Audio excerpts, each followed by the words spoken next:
What is Agenda 21?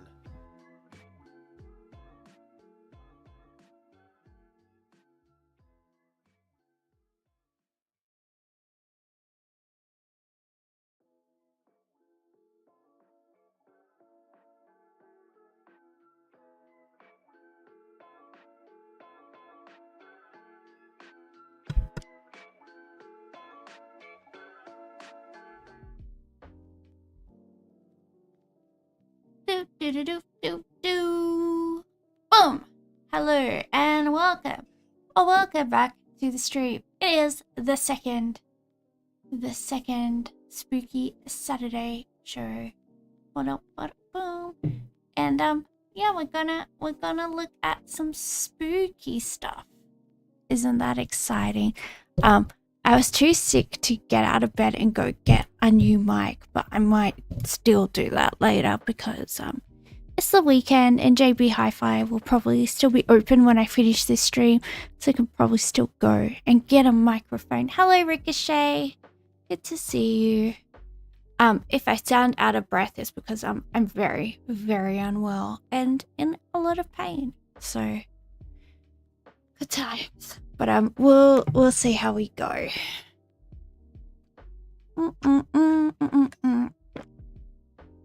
Delicious water. All right, let's look at some spoopy videos.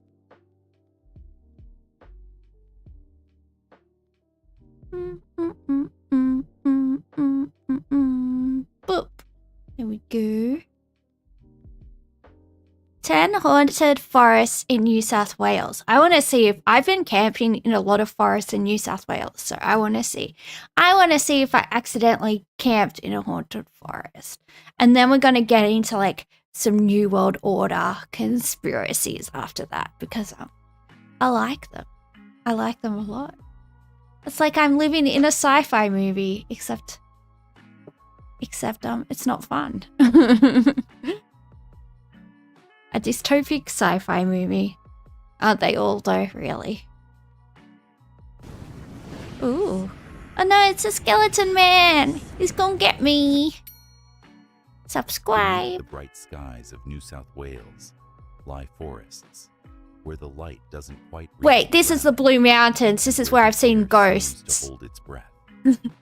I have seen ghosts here. Tree line, and the world changes. Sounds are muffled.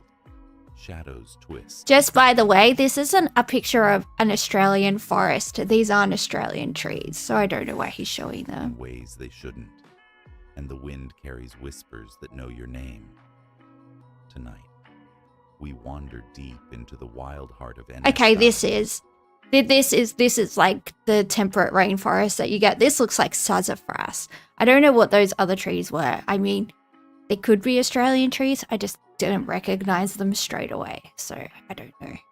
Hello, Hyperbovian. Woodlands that guard their secrets with roots, branches, and restless spirits. Yeah, this is Australia, I think. Places have been feared for centuries. Others hide tragedies the land refuses to forget. 10. Belanglo State Forest, Southern Highlands. The first thing you notice here isn't the beauty of the tower. This is where Ivan Milat, the backpacker murderer, he used to pick up hitchhikers, like backpackers, like tourists, you know, hitchhiking around Australia. And this is where I used to take them to go, good night. This is where he used to good night them. Ooh, backpackers. Towering pines. It's the silence. Belanglo State Forest has a reputation that even locals speak of in lowered voices. In the 1990s, this place was forever stained by the crimes of the backpacker murderer. When it's a state forest like this, it means it's a pine plantation, right? This is like our commercial forestry, because these types of pines, they're not native to Australia, but we grow them for like, it's our forestry industry. Ben Milat, who buried his victims among these trees. Since then, the forest has become a symbol of unease, and those who venture in after dark often report feeling followed. The wind through the needles sounds almost like breathing. Some say they've seen figures dart between the trunks, never fully visible, but enough to make your skin prickle. Others have stumbled upon crude campsites deep in the woods. Yeah, but people just camp there. I used to camp heaps of weird places. As if the owners vanished mid-step. Some people just litter. Whispers of phantom screams echoing through the valleys. Oh, it's because you know what happened there. Dread that grows the deeper you go. Whether it's the ghosts of the victims, the lingering shadow of Malat's evil, or something older that the forest hides. The forest isn't old though. Where even the bravest. Let me just double check this. This isn't like a state forest pines. Because I would like, I'm 99.9% sure these aren't Australian trees.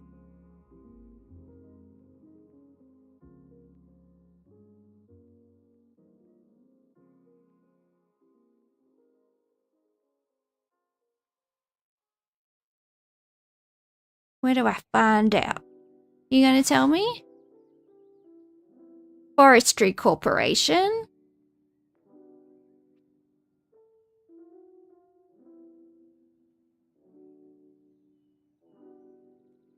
Yeah, they're harvested for timber for many decades, more than 100 years.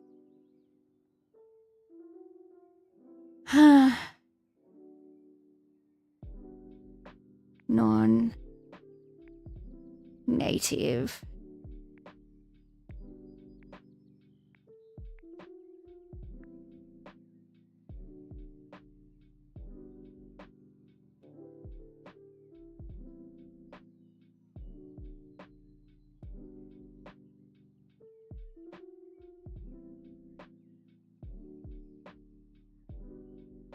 Many plantations in Australian state forests feature non-native exotic Pinus radiata.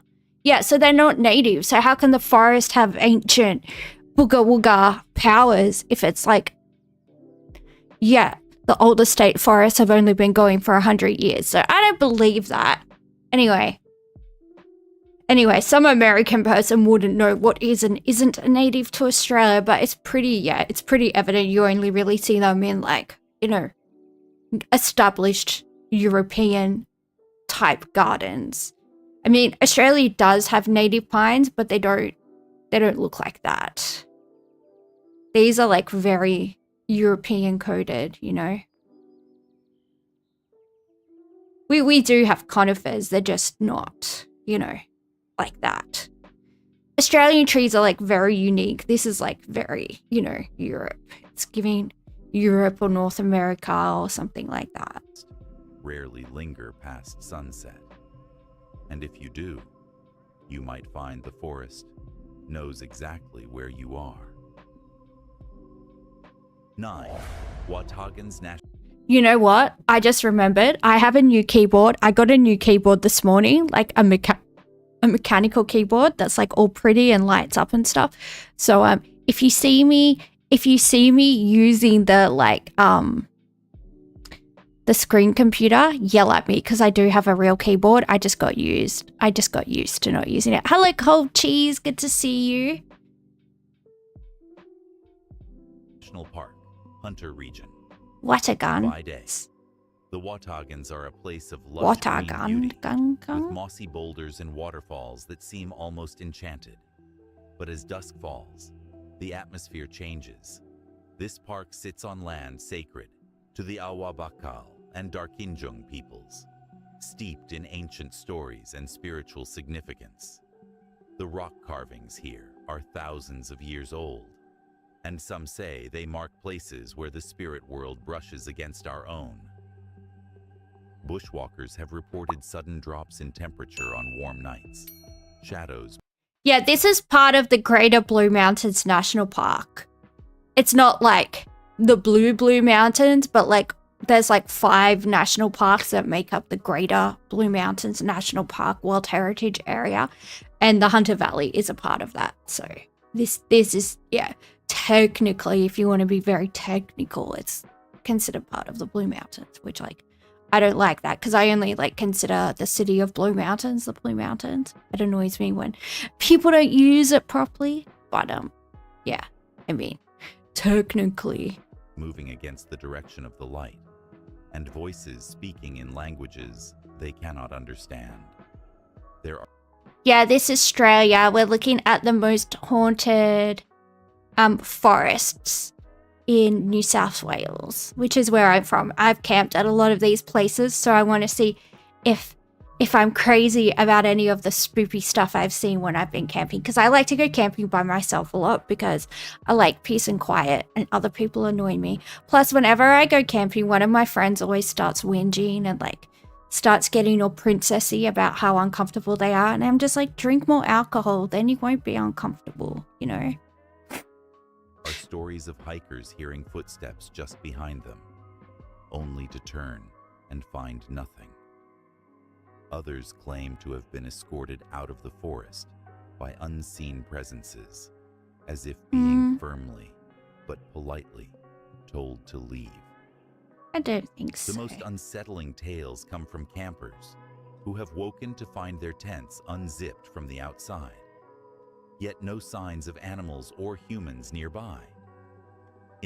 I just want to say most Australians drink a lot of alcohol when they're camping, and a lot of these things can be explained by, I was drunk and I thought that I zipped the fly of my tent up, but I didn't actually. Like, you know, it is a stereotype about Australians that we're all alcos, but I mean, is it a stereotype? Well, I guess it's a stereotype for a reason, right? I'm not saying we're all alcoholics, but I'm also, you know, not saying that. So, you know, I will cop to being somebody that especially if oh, you got up to piss it, yeah, you got up to have a slash and you didn't close the tent again, and that is something that people do as well, especially if you're drinking alcohol. Like, how often do you have to go? Do you have to go have a wee when you're drinking? It's pretty often. So, yeah. You have haunted forests in Alabama. Oh, I bet the ones in Alabama are nice. Drunken ghost hunt. Yeah, pretty much. Pretty much. In the Wadigans, it's said that if you don't show respect to the land and to the spirits, you won't be welcome for long. Well, look, I am somebody that is anal about taking care of the bush when I go camping. Like, I will yell at people that, like, leave their rubbish in the bush. I will take it out of the bush myself. Like, especially if I go to a drive-in campsite, maybe where there's like a dirt road in or out. But sometimes I've had to hike with other people's rubbish because they've just left their rubbish there. I'm not like one of those like save the planet carbon footprint chicks, but definitely like I will always leave my camping site like I haven't been there. You know, I'll make sure that I take everything out with me, and it pisses me off when people just trash places. But yeah, you should, like, even if you don't believe in, like, you know, the local Aboriginal legends about stuff, which I do. I think they're cool. And there's definitely something very magical about the Australian bush. I personally find it very serene. I've never been to a site and felt like I need to leave, but maybe if you do believe in that type of stuff, maybe the spirits are like, oh, this chick's cool. You know, she just wants to come here and relax. Like, I am somebody that just zones the fuck out when I'm in nature. You know, I just dissociate and I find it really relaxing. I'll just lie on a rock and stare at the sky for like 10 hours and not really know where the day went. Like, I'm one of those people. I just find it very relaxing. 8. Noon's State Forest. This is where I saw the wombats. Remember I told the story about when I was in high school and me and my high school boyfriend, we drove out to the glowworm cave at Noons. So Noons is like a ghost town. It used to be along an old railway line, and there's an old abandoned train tunnel and it's full of glowworms. So you go there. And we were driving through the ghost town and we saw like 3 or 4 mummy wombats with baby wombats, and they were all crossing the road together, and it's still the cutest thing I've ever seen in my life. Oh, I love nudes. All right, this is out near Lithgow, which is just the plains at the other side of the Blue Mountains. So you go over the Great Western Highway, and as you go down, like not Mitchell's Pass, what's the other one called? Like the Mount Victoria Pass, as you go down the windies and you get to the flats, it's kind of just there. Valley, hidden in the rugged landscapes near Lithgow. Noon Lithgow! State Forest is surrounded by steep cliffs and ghost towns from the coal mining days. I have been camping here. I've been camping in all these places. This is cool. The ruins of the old shale works still stand in silence. And at night, the wind carries a low moan through the valley. Locals tell of strange lights moving in the distance. Yeah, they're the glowworm caves. Other times, it's the glowworms. glowing orbs that hover among the trees. There's an old story about miners who died in sudden rockfalls. Their bodies never recovered. I think this is Castle Campers Ruins. have reported hearing the distant ring of pickaxes and the faint sound of men calling to each other underground. Long after the mines were sealed, drivers passing through the forest at night I will tell you what I've seen in this general area. When I've been camping. You know, not too far from here. You know, maybe like 5 or 10 minutes from here. And it wasn't like European. It was definitely like Aboriginal, maybe like nature spirits or dreamtime spirits or something. But I did see like these very tall, shadowy silhouettes. And they weren't shadows because they were just like up, like they were just in midair. Like they were just in midair. And they were very tall, maybe like, you know, twice the height of a man. So maybe like 12 foot high or something like that. And they were just kind of didn't make sense with the light, if that makes sense. Like there was no reason for there to just be these random shadows. And the tall watches are dreamlike. Yeah, well, I think it was something like that. And I know that Steinbeck talked about like the tall, like shadowy watches, I think in the mountains of California. So yeah, maybe they're just like some type of like nature spirit or something. And we have them in Australia too. I don't know. But yeah, I definitely saw something like that. And again, like it wasn't menacing or it wasn't scary. It didn't make me feel like I wanted to leave. It was just sort of like, oh. You think they're like sort of like a dryad? Yeah, they definitely seem like they're like a forest spirit or something, right? They definitely just seem chill. They're probably just like, you know, maybe they're like the ants and they're just sort of patrolling their forest. And they're like, oh, look, they see me and they go, look, there's a little hobbit. And they just keep on going. Who knows? But yeah, I have definitely seen stuff in this area, but I don't think it was like anything European. I think a lot of people go out looking for ghosts and then they psych themselves out into thinking that they've seen ghosts a lot of the time.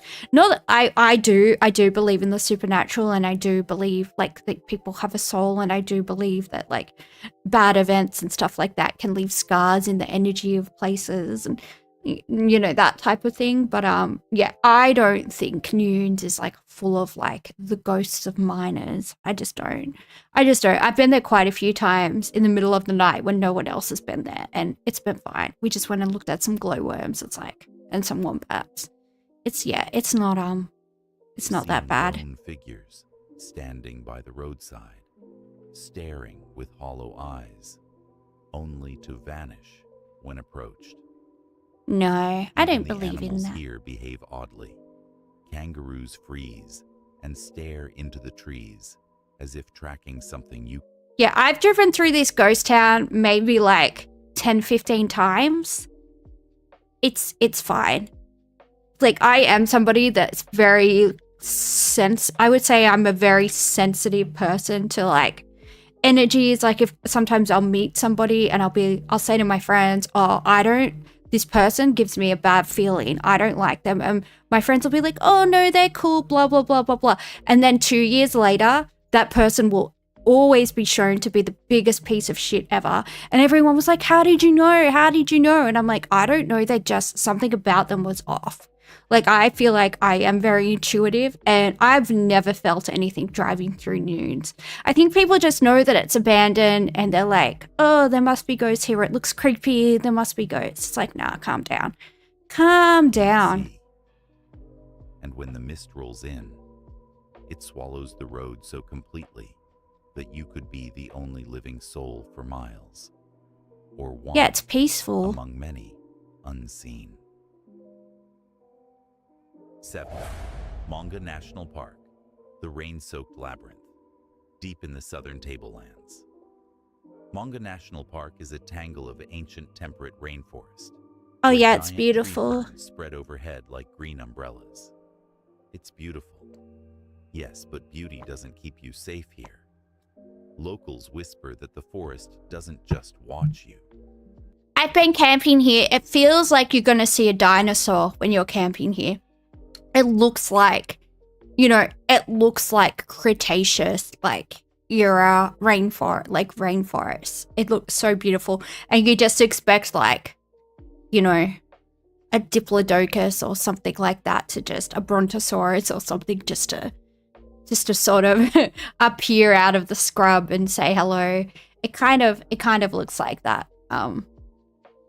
But yeah, it's beautiful. I didn't find it creepy at all. It remembers you. The Yuin people hold this land sacred, and its history stretches far beyond the arrival of Europeans.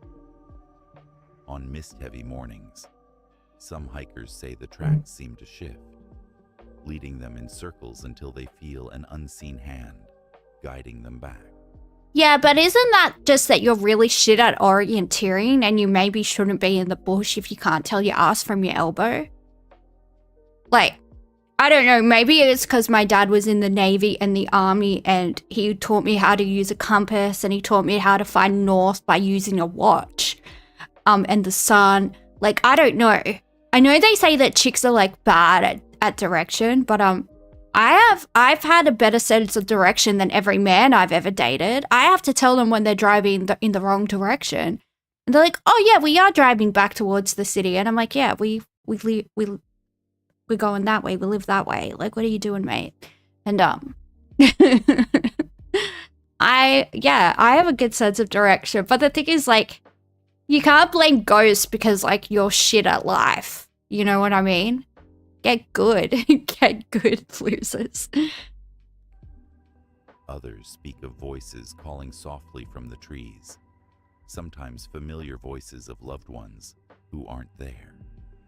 When rain falls, the sound becomes hypnotic, and there are tales of people vanishing after stepping off the trail, chasing... Yeah, it's called getting lost. They could hear. Don't leave the trail if you don't know where the fuck you are. That's just dumb. Singing stones rock formations Ooh. that emit a low hum when touched. Scientists blame resonance and moisture, but those who have heard it say the tone feels alive, as if the stones themselves are speaking. Well, they might be. The forest doesn't just surround you, it draws you deeper into itself. This looks like my parents' backyard. My parents live in the Blue Mountains and they have a rainforest gully behind their house that looks exactly like this, except it has a waterfall and a creek going through it. It's really nice. My family moved to the Blue Mountains when I was like 12, so I lived there for like 5 or 6 years. And yeah, I just got really, really, really good at hiking and camping, and it's something that I really miss. Obviously, because of my lupus, I can't really, go hiking and things like that. I especially can't go hiking during the day, and I really miss camping. I really miss it a lot. It's just so quiet. I usually like to go by myself too, because whenever I brought friends, they always are like, I want to go home. Oh, I'm scared. Oh, I'm not comfortable. It's like, yeah, we're sleeping on the ground. It's not comfy. Just, you know, get in touch with the vibes, man. Get drunk. And that's the other thing, right? You drink enough alcohol that you don't notice that you're sleeping on the ground. It's like, it's fine. And some fear. It might not let you go. 6. Piliga Forest. Oh, I don't know this one. Covering over 500,000 hectares. The Piliga is one of the largest forests in New South Wales. How don't I know has it? A reputation that makes travelers think twice before stopping at night. The Gamilaroi people tell stories of a spirit woman who roams the forest edges, warning the unwary. But in more recent Where is decades, it's been associated with the mysterious Piliga Yowie, a towering, ape-like. It's a yowie, not a yowie. Just by the way, he's talking about yowies. I don't know why you said yowie, but it's not a yowie, it's a yowie. And Cadbury make these chocolates called yowies, and they're super cute. So whenever anyone says yowie, it's supposed to be like an Australian Sasquatch or like an Australian Bigfoot, that type of thing. But they're actually, I'm surprised he didn't talk about it when he was talking about the Blue Mountains, because the Blue Mountains are supposed to be like their main habitat. The yowie, not the yowie, just so you don't embarrass yourselves if you're talking to any Aussies. They're yowies, not yowies. Creature, said to stalk campers and drivers. Truckers have reported pacing footsteps outside their cabs, heavy and deliberate in the dead of night. Campers hear guttural growls in the darkness, accompanied by the snap of It's branches. probably a possum. Nothing is visible in the beam of a torch. It could be a possum or a koala. Have they? Oh, it's inland from Newey. I probably have been there then. I probably have. I've been camping a lot near Newcastle, so I probably have. I just didn't know it was called that. There are also accounts of spectral lights weaving through the trees, vanishing the moment you try to follow. Some locals say the forest has moods calm, oppressive the next, and that if the wind carries the sound of a woman crying, you should leave immediately. The Piliga doesn't just feel remote, it feels alive. See, if I heard a woman crying, my instinct is just to call out, "Hey, love, are you okay? Do you need anything?" And if there's no answer, I'll be like, maybe it's a bird. Because there are birds that sound like, you know, people crying. There's all different types of weird-ass sounds in the bush. Different types of owls, especially, like, owls that you never see. It's Spoopy Saturdays. It is Spoopy Saturdays. It is. But yeah, there's a lot of, like, things that are... a lot of birds and stuff that you don't necessarily hear in urban areas. You know, you might only hear magpies, you might only hear cockatoos, you might only hear like different types of parrots and this, that, and the other. So maybe there's certain like species of owl that you'll only hear like deep into like the forest because they only hang out in the forested areas. So a lot of people think like they're hearing people screaming or they think this, that, and the other. And what it is just inexperience in the bush.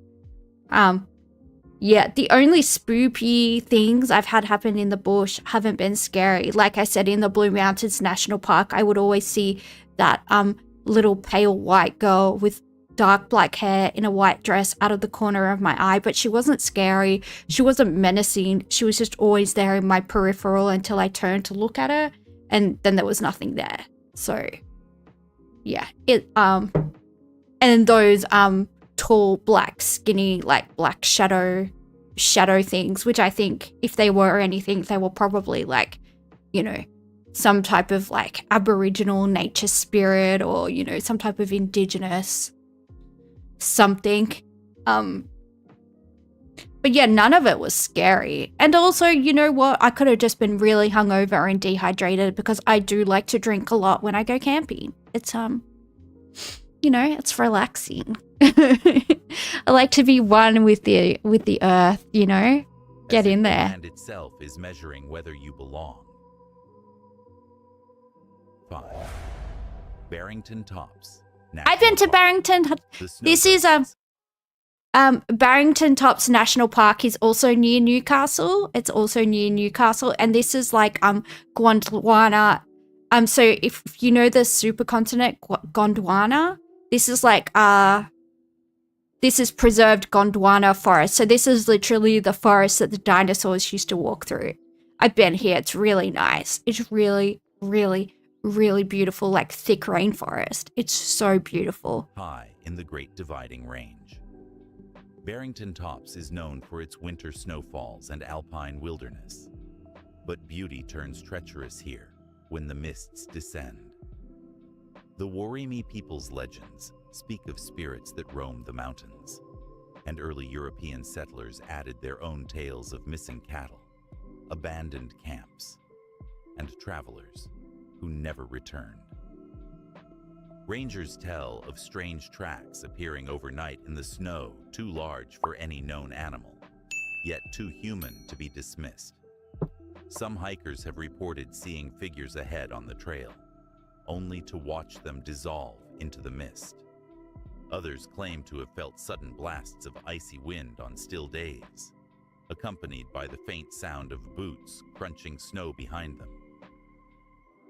Well, interesting enough, like a lot of cultures have sort of a phenomenon of being spirited away, and that always happens during thick mist, like especially like in the Irish tales. You know, you have to be careful walking through thick mists. Like a lot of the Celts, like the Scots and the Irish and the Welsh, they have like stories of like being spirited. They call it being ferried away. Like you'd get taken away by the fairies if you walked through certain mists alone, and you would like get taken to fairyland. And the Japanese obviously have being spirited away, and that would also happen during thick mist. But in a lot of like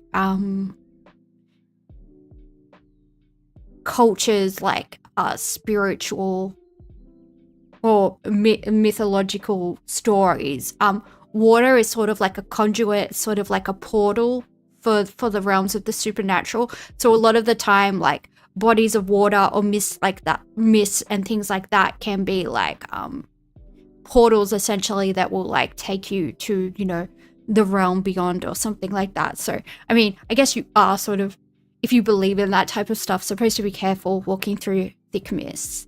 I just used to find it annoying. It made my hair frizzy. And basically every morning, if you get up early enough, because I went to high school in the Blue Mountains, when I got up to go to school and walked through, like, basically you're walking through the clouds, right?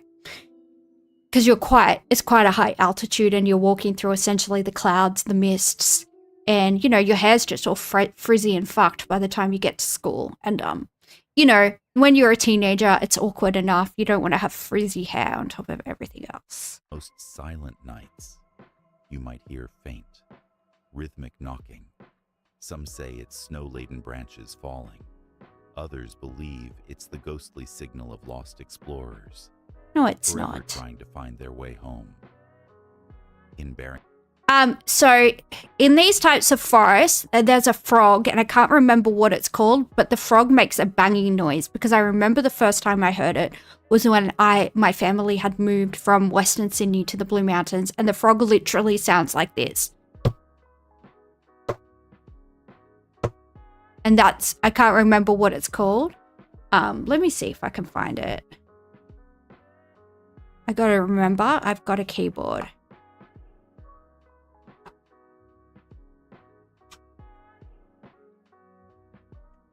Australian, move out of the way, microphone. Australian frog that makes knocking noise.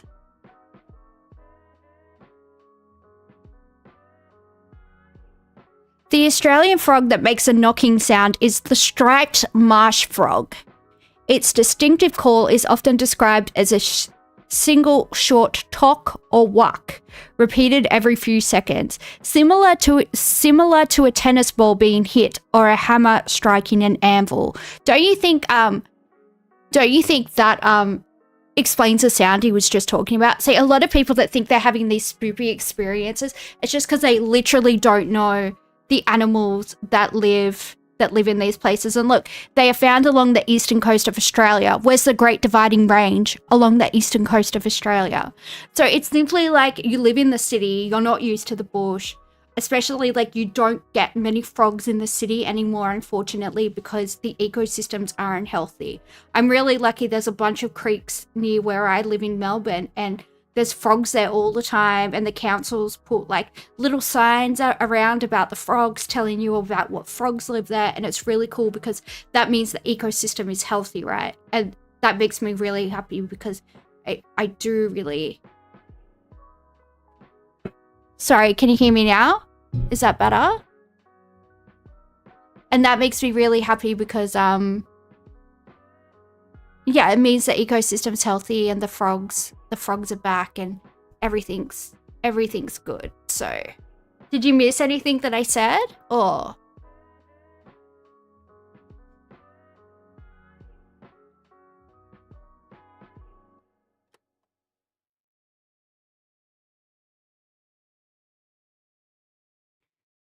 so I was just reading the AI overview of the frog. The Australian frog that makes a knocking sound is the striped marsh frog. Its distinctive call is often described as a single short talk or walk, repeated every few seconds, similar to a tennis ball being hit or a hammer striking an anvil. Yeah, about the frogs. And then I was just saying a lot of people just don't know what animals live in Australia, in the Australian bush, because they all live in cities. But yeah, that's that noise that people are hearing in the bush and are thinking it's like something supernatural. There's literally a little frog, this little dude, this little buddy, this little guy. He's just a little guy. He makes it. There he is. Can you see him? It's him. He's making the knocking noise, not a ghost. So calm down, you weirdos. And why are you going camping if you're so scared of everything? Maybe don't go camping if you're a scared cat. Maybe just go for a nice walk during the day and like whatever. Because yeah, he's cute. He is pretty cute. But yeah, a lot of places in the city, a lot of people that live in the city don't really see frogs because the ecosystems around the cities, a lot of the times the waterways are too polluted for frogs, and people don't know what frogs are around, you know. But yeah, doesn't that sound like the noise that the dude was just describing? It's literally a frog. I think it's literally a frog. Tops, you're never truly alone, even when the world is white and still. 4. Nightcap National Park, the Rainforest Vale, up in the Northern Rivers region. Nightcap National Park is a UNESCO-listed rainforest with waterfalls that tumble like silver veils. But when the sun dips, the canopy closes in, and the forest feels ancient in a way that swallows time. The Bundjalung people hold many sacred sites here, and their stories speak of spirit guardians who patrol the land. Night hikers have described sudden, suffocating darkness, thicker than any natural night, accompanied by the sound of running water, where no stream exists. Maybe they need to Some wee. report catching glimpses of Or maybe pale someone's figures having a wee in at the edge bush. of torchlight, watching from behind vines and tree trunks. There are also tales of a glowing woman seen drifting along the forest paths after storms, her gown soaked and dripping, vanishing into the mist before anyone can follow. The deeper trails carry an almost magnetic pull, as though the forest is quietly urging you onward. But those who give in and wander off the marked path sometimes emerge hours or even days later, dazed and unable to remember where they've been. Here, the veil between worlds feels impossibly thin. 3. Morton National Park, the canyon of echoes stretching across the southern highlands.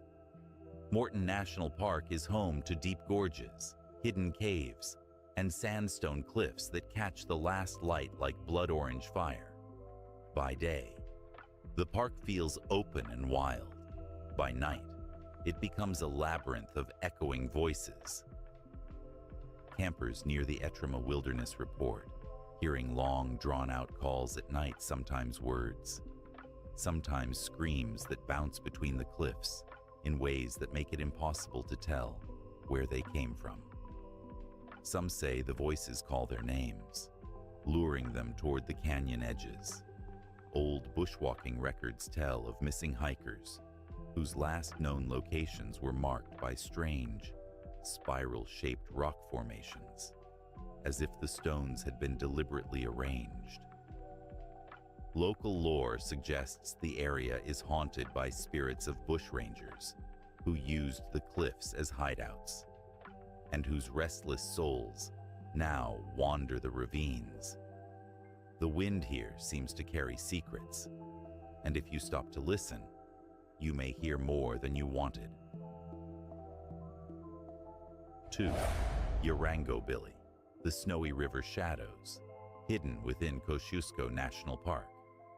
The Yarango Billy Caves are surrounded by dense alpine forest that changes character with the seasons. In winter, snow muffles every sound except the creak of ice-laden branches. In summer, the shadows from the trees grow long and sharp, and the air feels charged with static. I think this guy pronounced Kosciuszko National Park in a really weird way. Did anyone else catch that? Did he call Kosciuszko like Krashenko National Park or something weird? Number 3? Which one was number 3? I don't remember. But yeah, all these places are pretty cool. The Australian bush is very, very beautiful. It's like, you know, the only place in the world that's like it, because basically every flora and fauna species that's in Australia is only in Australia. So we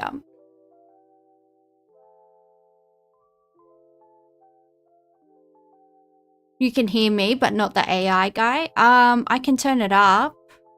I can turn up the desktop audio. Let me know how that goes. I don't want to make it too loud, but... Visitors have reported hearing whispers from within the cave's words in no known language, and seeing shapes moving deep inside without a source of light. The surrounding forest has its own mysteries, footprints in the snow that start and stop abruptly, the smell of smoke from fires that don't exist, and the occasional sighting of a man in old miner's clothing who disappears if approached. Even scientists who study the cave formations admit that Yarango Billy has an odd presence. Some speculate it's the mix of geology and isolation. Others aren't so sure. Here, the line between natural wonder and supernatural intrusion is razor thin. 1. Dorrigo National Park, the mist that hunts high on the waterfall way. Dorrigo. Dorrigo I know National Dorrigo. Park greets visitors Yay. with breathtaking lookouts I love and Dorrigo. rainforests so lush it feels primeval.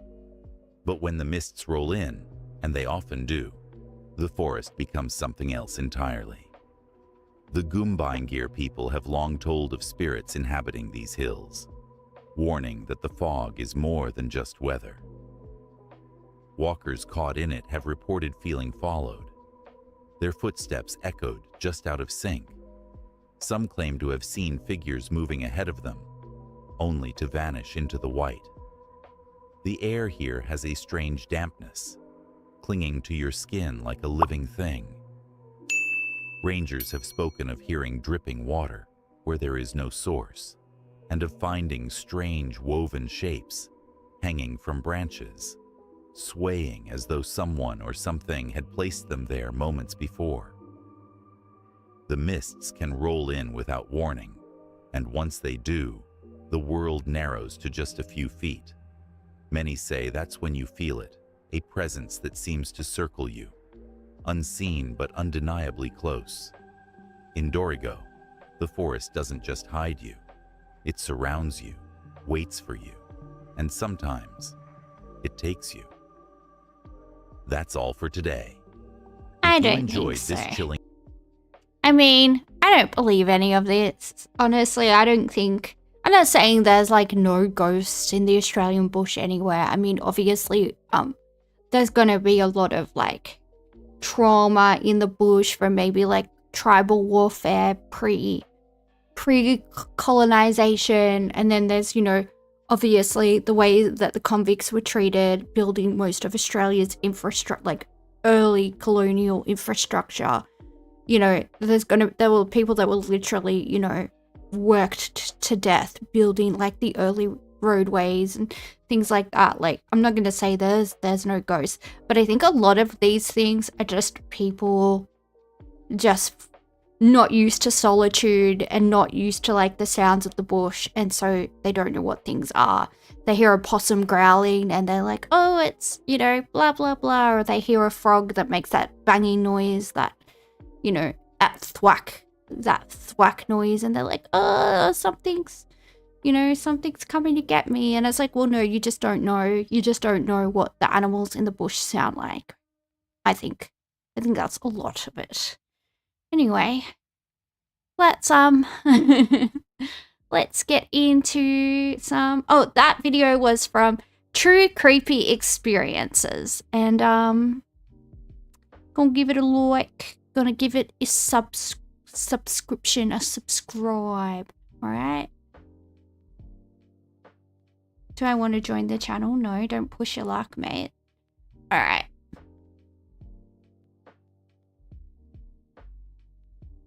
So I think we're going to have an episode about the New World Order. So let's have a look at former United States President Dwight Eisenhower in his farewell address for talking about the military-industrial complex.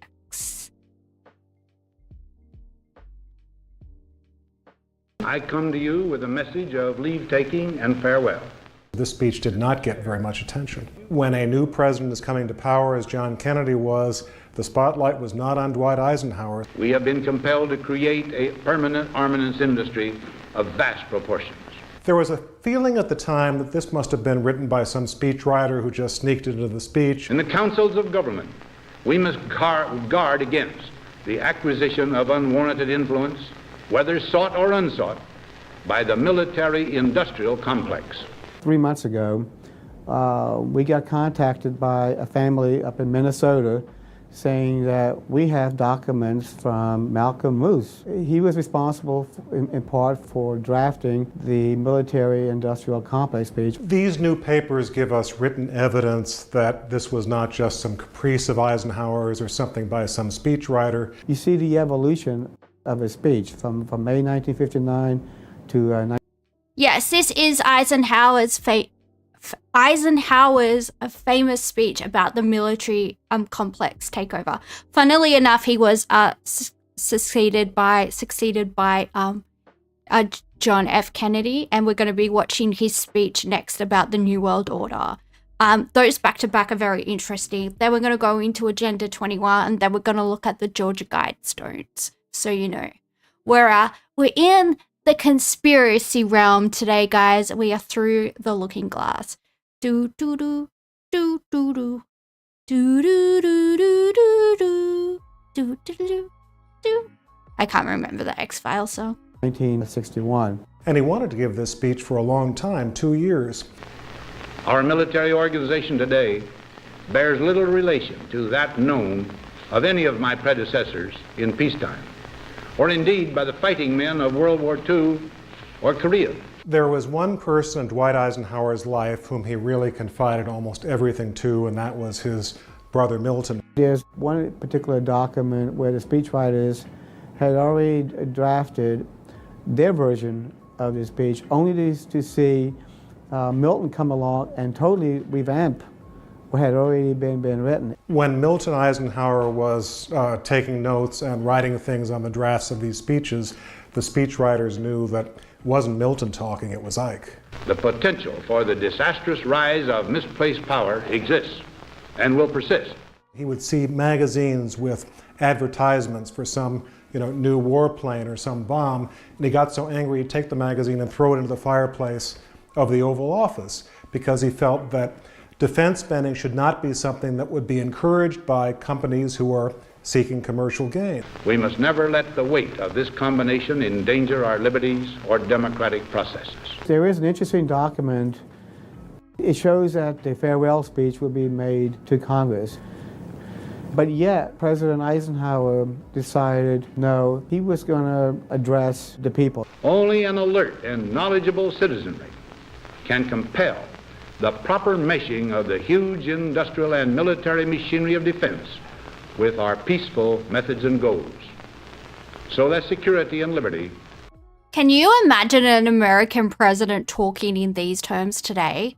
It's so night and day, like just how like just bloodthirsty and just interventionist the American, governments have become. It's just night and day. You would never hear an American president talking like this now.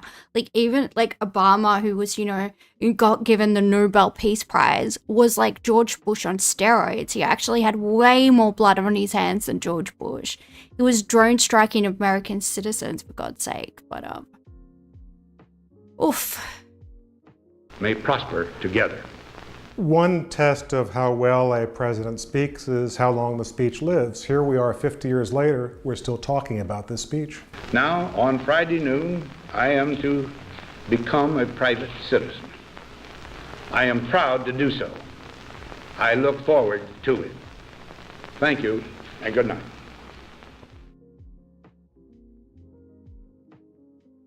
All right.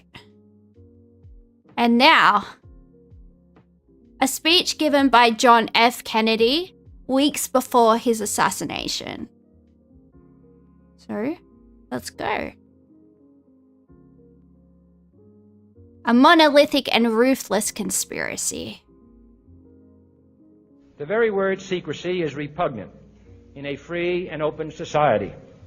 And we are, as a people, inherently and historically opposed to secret societies, to secret oaths, and to secret proceedings.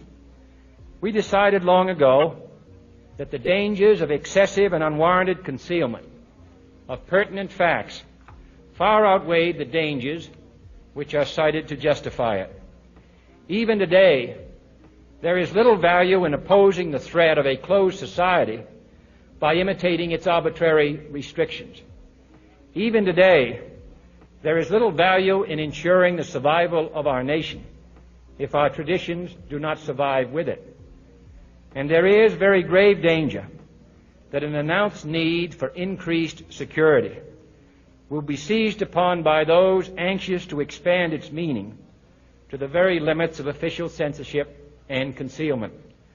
That I do not intend to permit to the extent that it's in my control. And no official of my administration, whether his rank is high or low, civilian or military, should interpret my words here tonight as an excuse to censor the news, to stifle dissent, to cover up our mistakes, or to withhold from the press and the public the facts they deserve to know. For we are opposed around the world by a monolithic and ruthless conspiracy that relies primarily on covert means for expanding its sphere of influence, on infiltration instead of invasion, on subversion instead of elections, on intimidation instead of free choice, on guerrillas by night instead of armies by day. It is a system which has conscripted vast human and material resources into the building of a tightly knit, highly efficient machine that combines military, diplomatic, intelligence, economic, scientific, and political operations. Its preparations are concealed, not published. Isaac Cappy, oh my god, I remember him. He was the guy that was saying Seth Green and his missus had like a secret room in their house where they used to do like PDF stuff. If memory serves, I think Alex Jones had Isaac Cappy on his show. He was the guy with like the crazy curly hair, right? I do vaguely remember him. And then yeah, I do remember that he turned up dead as well. He used to party with like a lot of the Hollywood people that we've since found out are total creeps, like what's his name, Ashton Kutcher and his wife Mila Kunis. Scarily enough, they used to run like a charity for to prevent child trafficking, but then it turns out like their best friends are like rapists. His best friends are Diddy and Danny Masterson, who, you know, we know are both sickos. So oof, it's not looking good out there, guys. Mistakes are buried, not headlined. Its dissenters are silenced, not praised. No expenditure is questioned, no rumor is printed, no secret is revealed. No president should fear public scrutiny of his program, for from that scrutiny comes understanding, and from that understanding comes support or opposition, and both are necessary. I am not asking your newspapers to support an administration, but I am asking your help in the tremendous task of informing and alerting the American people. For I have complete confidence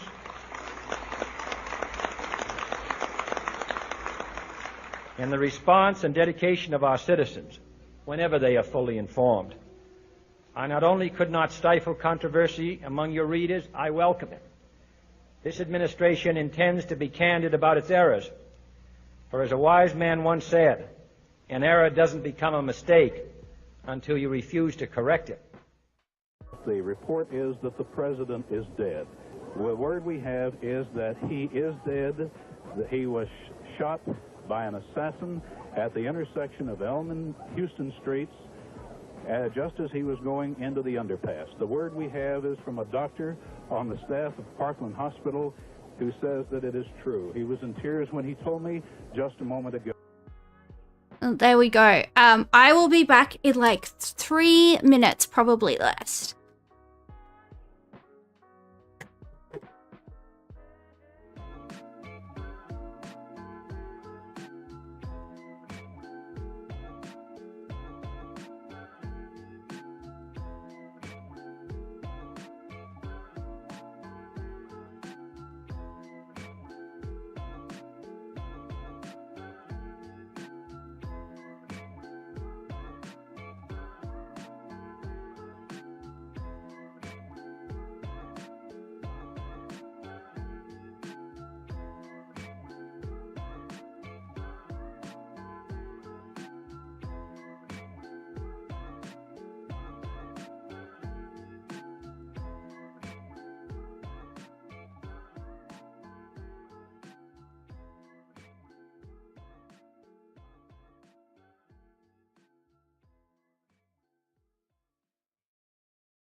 Boop.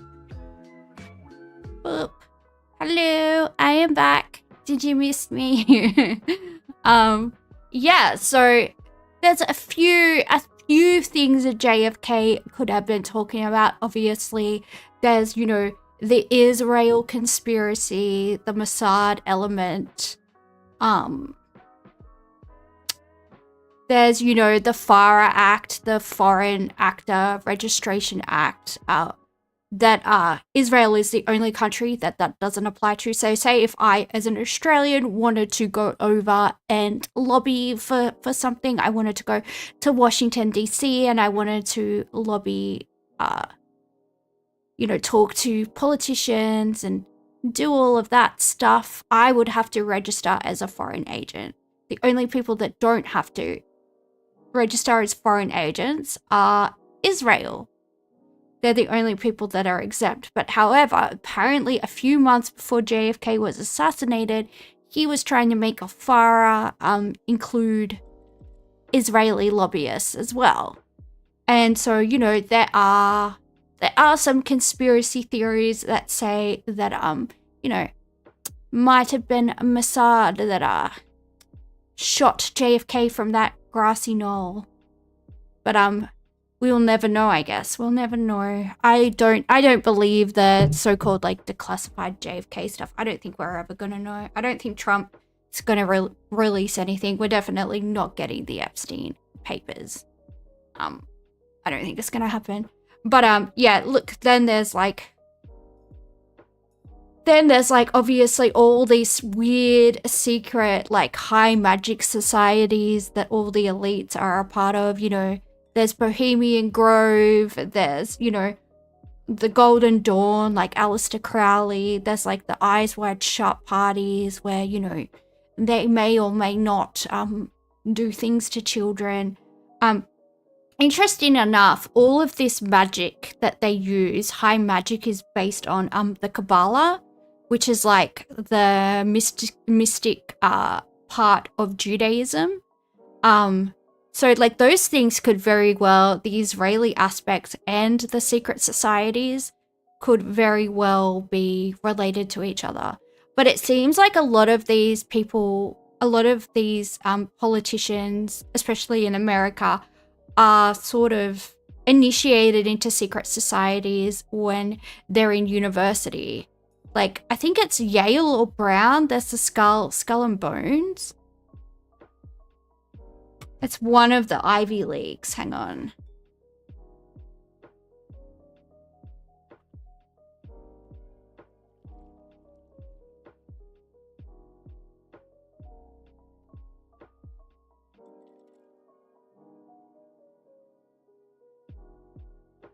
Yale. It is Yale. It is Yale. Skull and Bones is a secret society at Yale University founded in 1832 by William Huntington Russell and Alfonso Taft. It's a senior class society, meaning membership is limited to graduating students, known for its secrecy and powerful alumni, and has been the subject of much speculation and conspiracy theories. Secretive in nature. The society is known for its rituals and traditions, which are kept private from outsiders. Many members have gone on to prominent positions in government, business, and other fields. The society's headquarters on the Yale campus is a windowless building referred to as the Tomb. It's been linked to German secret societies and has a long-standing history at Yale. Actually, let's watch a video about it. I was going to go straight into Agenda 21, but I think this is interesting because all of these societies are sort of like linked to like Bohemian Grove, and it seems like a lot of them are kind of initiated into like these Golden Dawn type high magic societies, you know, where they practice what's called high magic, which is very much to do with the Kabbalah. Let me just search that up too. I'll just open this. No. Don't you start playing. You do as you're told, thank you. What did I tell you? I am talking, thank you. High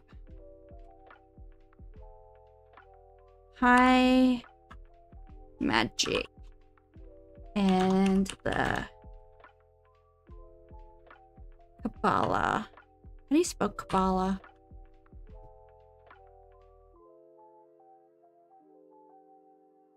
High magic and the Kabbalah are intertwined traditions that explore spiritual and magical practices. Kabbalah, a Jewish mystical tradition, provides a framework for understanding the universe and human existence, while high magic, often associated with ceremonial or ritual magic, utilizes these concepts in practical magical workings. Many high magic systems, including those inspired by the Hermetic Order of the Golden Dawn, draw heavily from Kabbalistic principles, using the Tree of Life for their structure and symbolism. Kabbalah's role. framework for understanding. Kabbalah offers a complex system of cosmology, theology, and psychology, providing a framework for understanding the nature of God, creation, and the human soul. Interestingly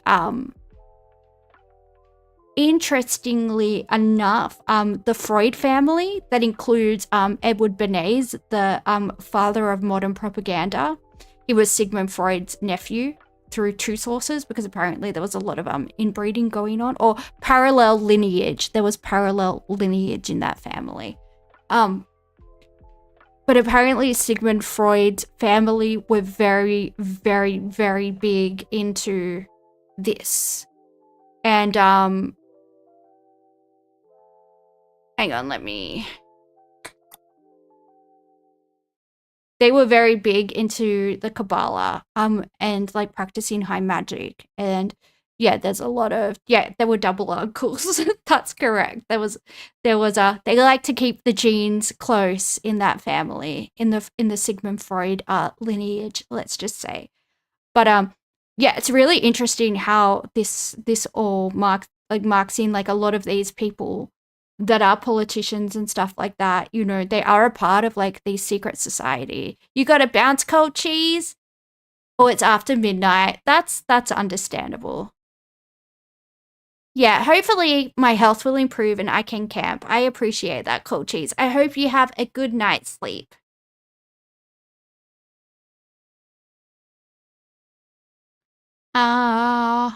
Yeah, a lot of these things are really, really related. And I wonder if that has anything to do with the way that, like, America protects Israel as well. Maybe it has something to do with, like, you know, the ancient access to, like, you know, even the, like, the 72 spirits, the 72 demons that King Solomon had dominion over. That is like Jewish magic and Jewish tradition, like the Goetia. That's called lesser magic when you work with demons, but it's the book of the Goetia is also related like to the Kabbalah. It's a whole thing. But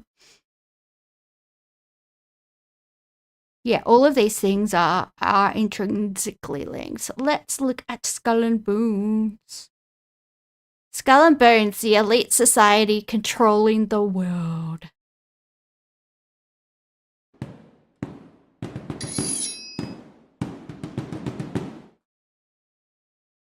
This video is sponsored by Aura.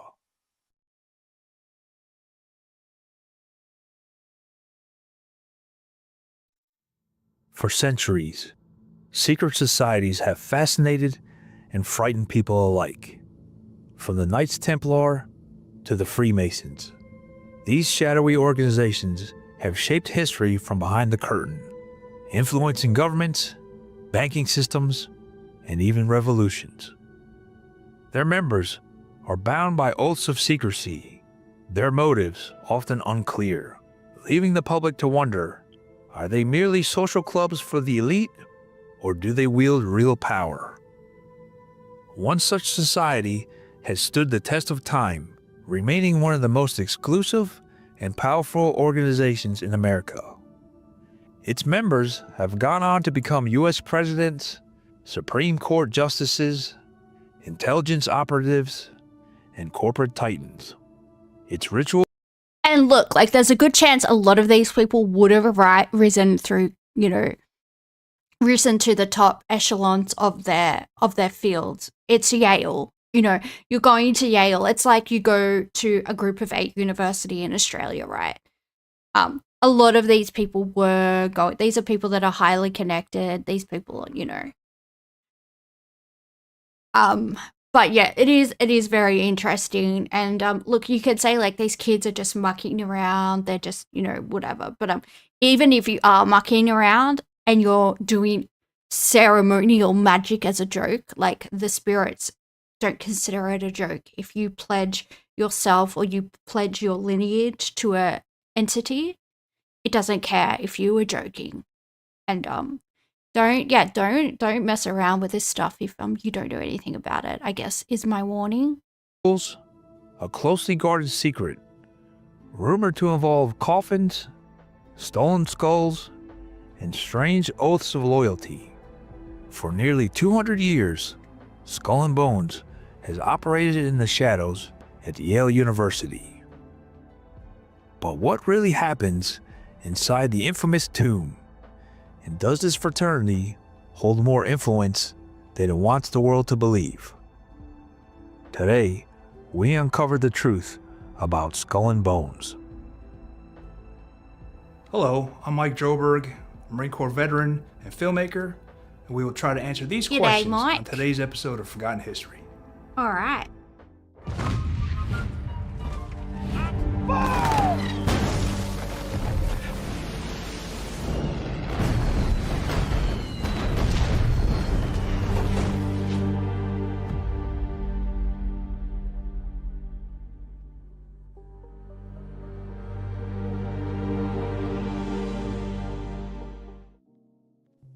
Founded in 1832 at Yale University by William Huntington Russell and Alphonso Taft, the later being the father of future President William Howard Taft. William Huntington Russell was a Connecticut politician, businessman, and educator. Russell was a key figure in shaping the Skull and Bones. He founded the Collegiate and Commercial Institute at New Haven, a military-style school that emphasized discipline and leadership. Some researchers suggest that Russell had connections to Russell & Co., a major firm involved in the 19th century opium trade in China, raising speculation about the Skull and Bones tie to global finance. His experiences with European secret societies while studying abroad influenced the structure and rituals of the Skull and Bones. Skull and Bones co-founder Alphonso Taft was a highly regarded lawyer, judge, and statesman. Taft went on to serve as the U.S. Secretary of War and Attorney General under President Ulysses S. Grant.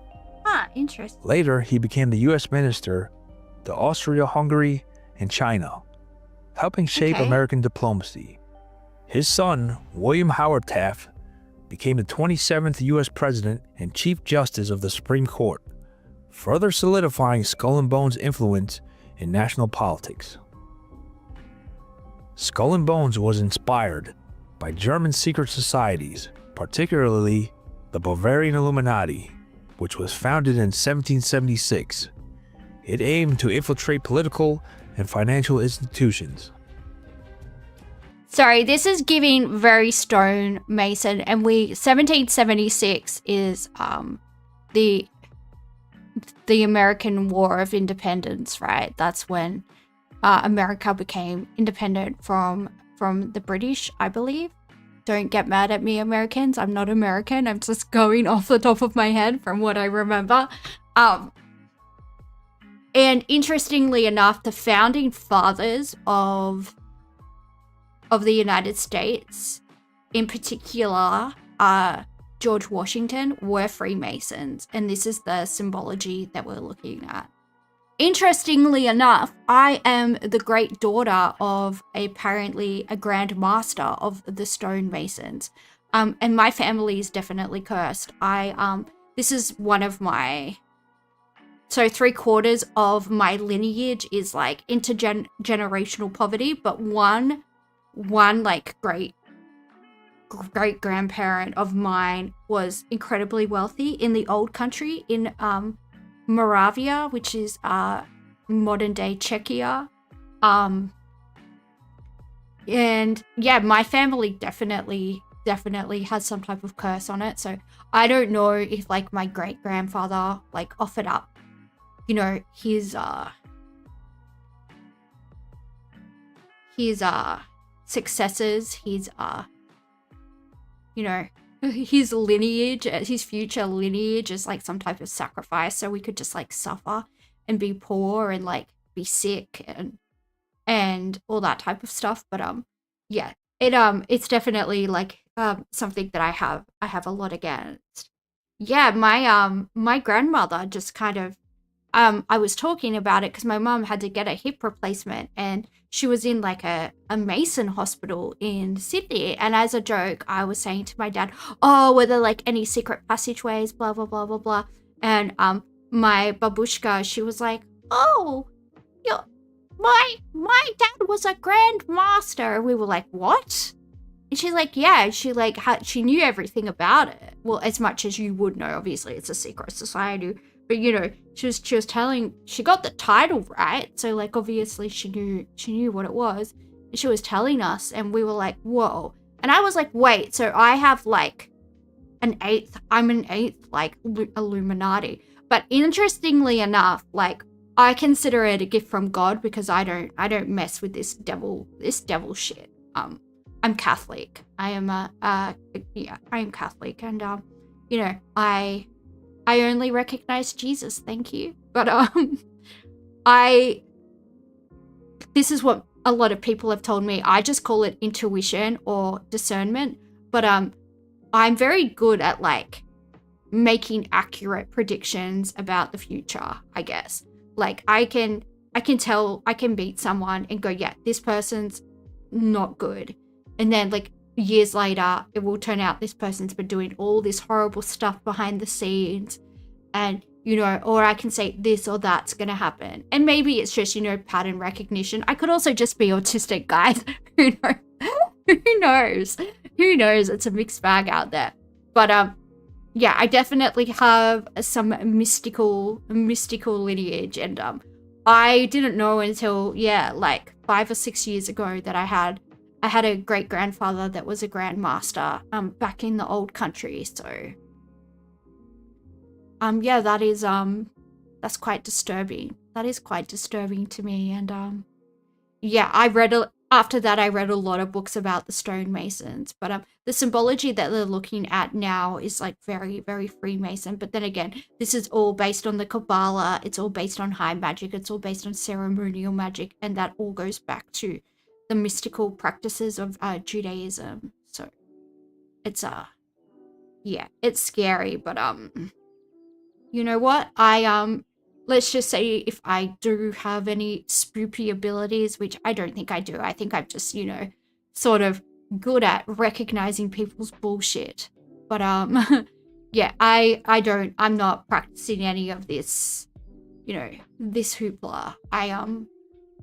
We're with Jesus. And look, like, I am the first person in my family for generations to finish high school, to go to university, to not be in poverty. So, you know, I reject whatever curse my my great grandfather, you know, put on our family so he could be rich and live in chateaus and, you know, do all that stuff. I reject it. Also, the German student orders. These societies practice secretive initiation rituals and had a strong emphasis on loyalty and hierarchy. And of course, Freemasonry and Rosicrucianism. While broader in scope, both organizations had significant presence in Germany and emphasized symbolic rituals, networking, and hidden knowledge. Now is a really important time to talk about Aura, the sponsor of not. today's.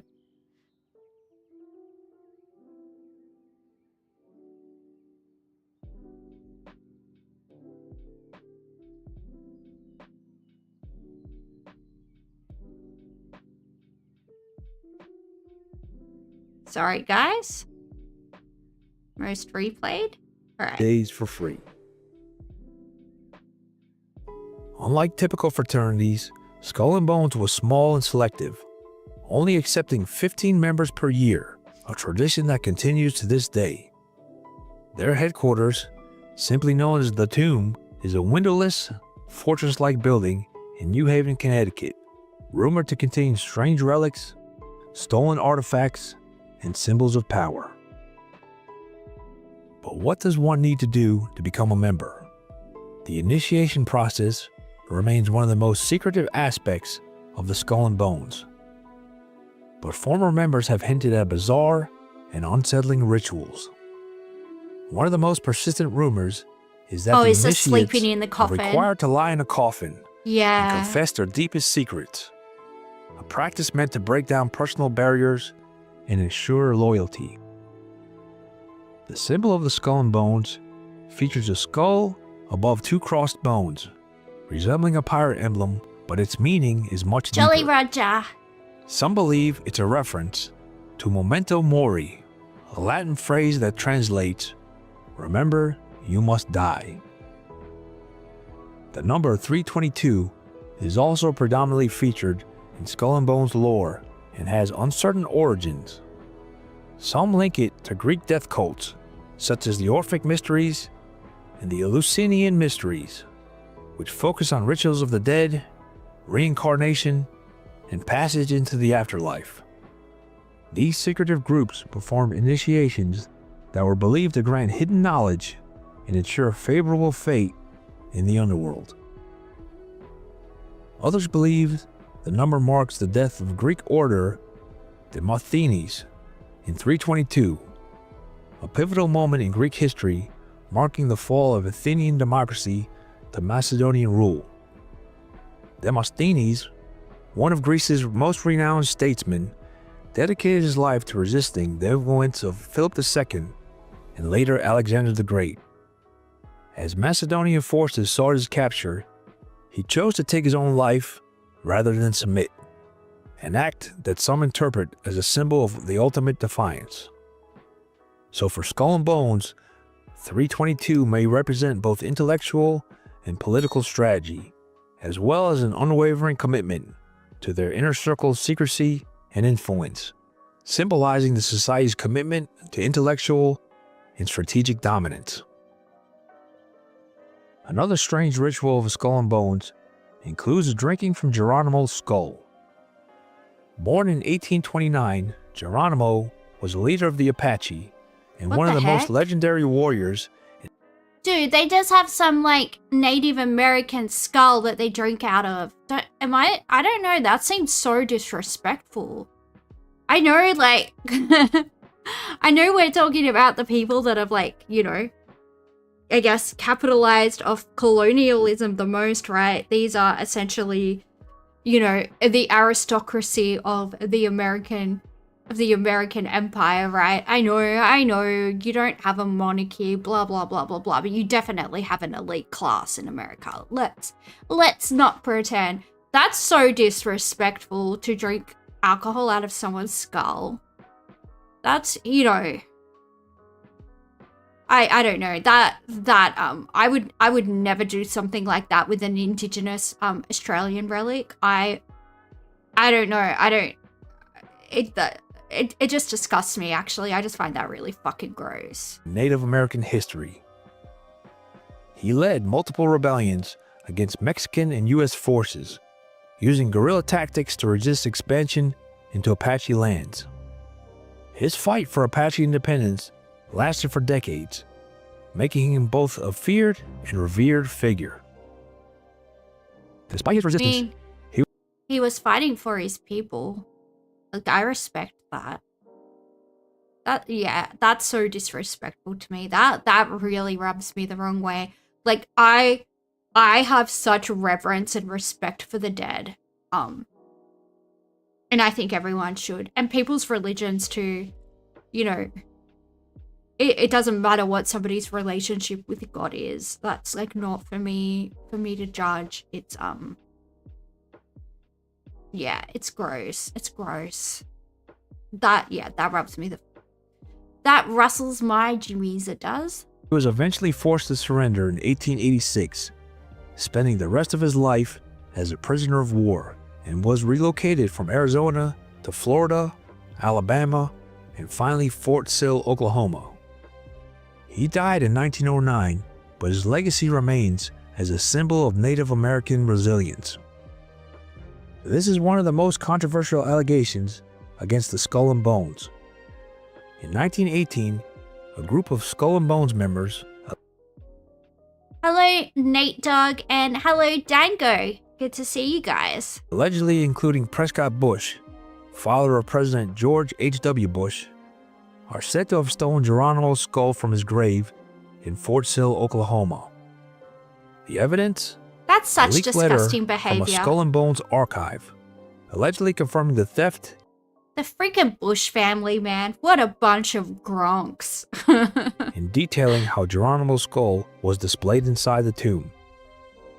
The Apache tribe demanded its return, but Skull and Bones has never publicly confirmed or denied possession of the remains. In 2009, we're learning about the Skull and Bones Secret Society at Yale. It's been a whole thing. We looked at a speech from Eisenhower at the beginning of the stream, talking about the military-industrial complex. Then we looked at JFK's speech about the New World Order and secret societies. And now we're looking at a secret society at Yale, which a lot of US presidents and Supreme Court judges and things like that have been a member of. So, it's just a little bit of scary stories, conspiracy theories, things like that. So that's what we're looking at. So we're just at the tail end now about learning about Skull and Bones. Descendants of Geronimo sued Yale University, the Skull and Bones, and the Bush family to return the remains. However, the lawsuit was dismissed due to jurisdictional issues and no conclusive proof surfaced, confirming that the Skull and Bones actually possessed Geronimo's skull. The U.S. Army, which maintains Fort Sill Cemetery, has stated that Geronimo's grave has never been disturbed.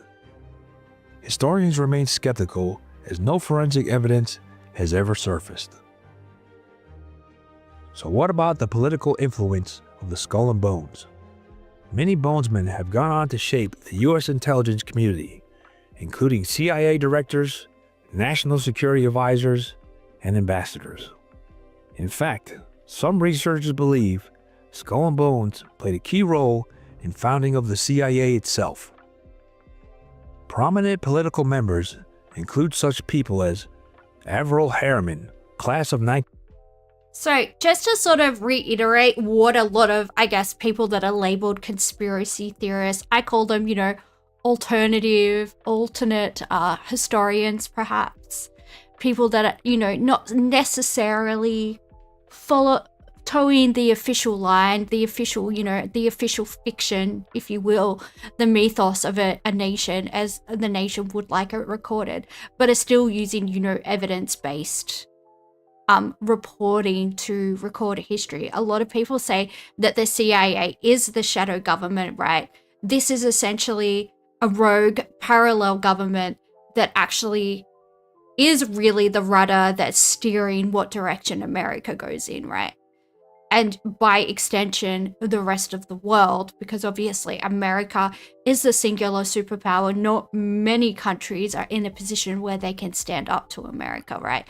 Because might is right. And, even we've seen the way that Australia is being treated by America at the moment, simply for having some balls and pushing back slightly on a few things. So, but yeah, it's really, really interesting if Skull and Bones, were instrumental in the formation of the CIA and, essentially the shadow government or the parallel government. Very interesting. We're putting the dots together, guys. Should I get like a big chart with red string and just like stay up all night drinking coffee with a thing of red string, just joining all the dots, working it all out. 1913. He was a U.S. ambassador, diplomat, and advisor. Harriman plays a significant role in World War II diplomacy and post-war intelligence efforts. He was integral in the formation of U.S. foreign policy during the early Cold War years. Another member, William H. Bundy, class of 1939, was a CIA analyst and National Security Council member. He worked for the CIA before becoming Assistant Secretary of State for East.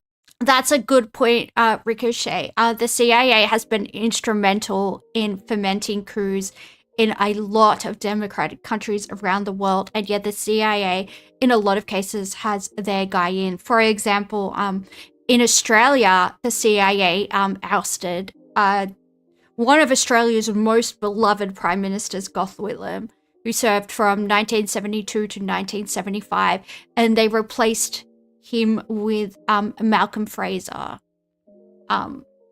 who was from the Liberal Party, big L Liberal, which is our right-wing party. They're neoliberal conservative, not like small L Liberal. Our left-wing party is the Labour Party. Just to clarify, they are like the unionist, socially democratic party.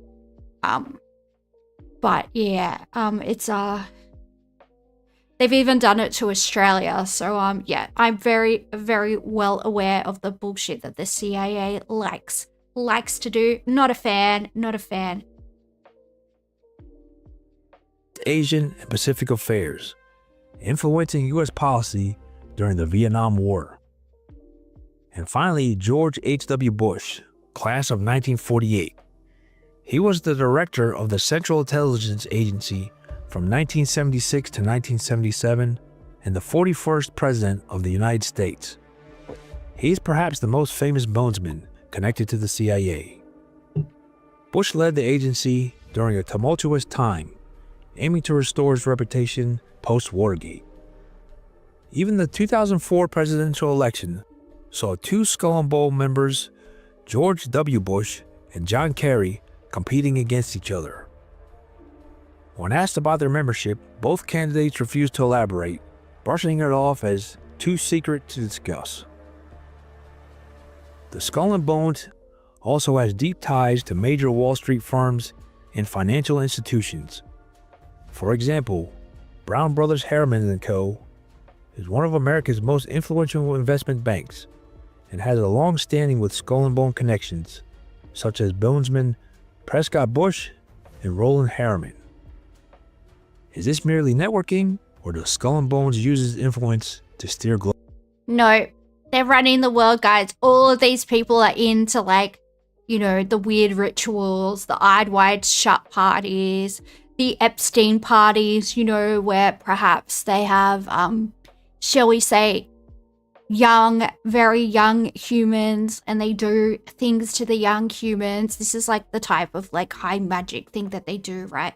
Because especially if you study like someone like Aleister Crowley, right, who he was a member of the Golden Dawn, but he founded his own sort of secret order and practiced what he called Thelema, which was also based on the Kabbalah, and you know, it's the same magical principles that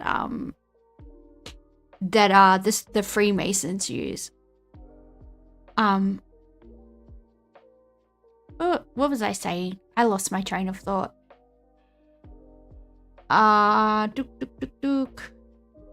Yeah, it's not a coincidence. It's not a coincidence. All of these people are connected. All of these societies are connected. They're essentially like different branches, different offshoots of the same thing. Same with Bohemian Grove, with the Moloch worship. Like, these are all the same thing. They're all worshipping the same thing. So yeah, it's oh yeah, Aleister Crowley. The reason why I was talking about him is he talked a lot about sex magic, right? Smegs, let's call it Smegs magic. So we don't get well, I'm not monetized on YouTube yet, but let's call it Smegs magic. So what they do is there's a certain energy that's released when a male releases his seed, shall we say, and that is like the basis of Smeg magic. But a lot of these societies, they will use small human people to, you know, it's a part of the ritual to have like what in like ancient Greece they referred to as virgins weren't necessarily people that have never engaged in intercourse before. The term virgin was like used to typically describe like someone under the age of 12. So when you're talking about virgin sacrifice and stuff like that in magic, they're not talking about like, you know, an 18 or 19-year-old girl, you know, that's a good girl and, you know, hasn't hooked up with her high school boyfriend. We're not talking about that. We're talking about prepubescent. When we say virgin, we're in a magical sense, we're talking about somebody that hasn't gone through puberty, because puberty changes somebody's from like an esoteric, from like a magical standpoint. This is what they believe. This is what I'm reiterating. This is what they believe. It fundamentally changes your essence. So when they say virgin, they want somebody that hasn't been through puberty, because that fundamentally changes somebody's energy, right? So this is where all the Epstein stuff and all of that ties in. If if you're a believer in the conspiracy theories, I'm just gonna grab my phone because it sounded like I got a message. So just gonna make sure, nothing's on fire. There's no family emergency. It's just behind me, so I'll be back in a second.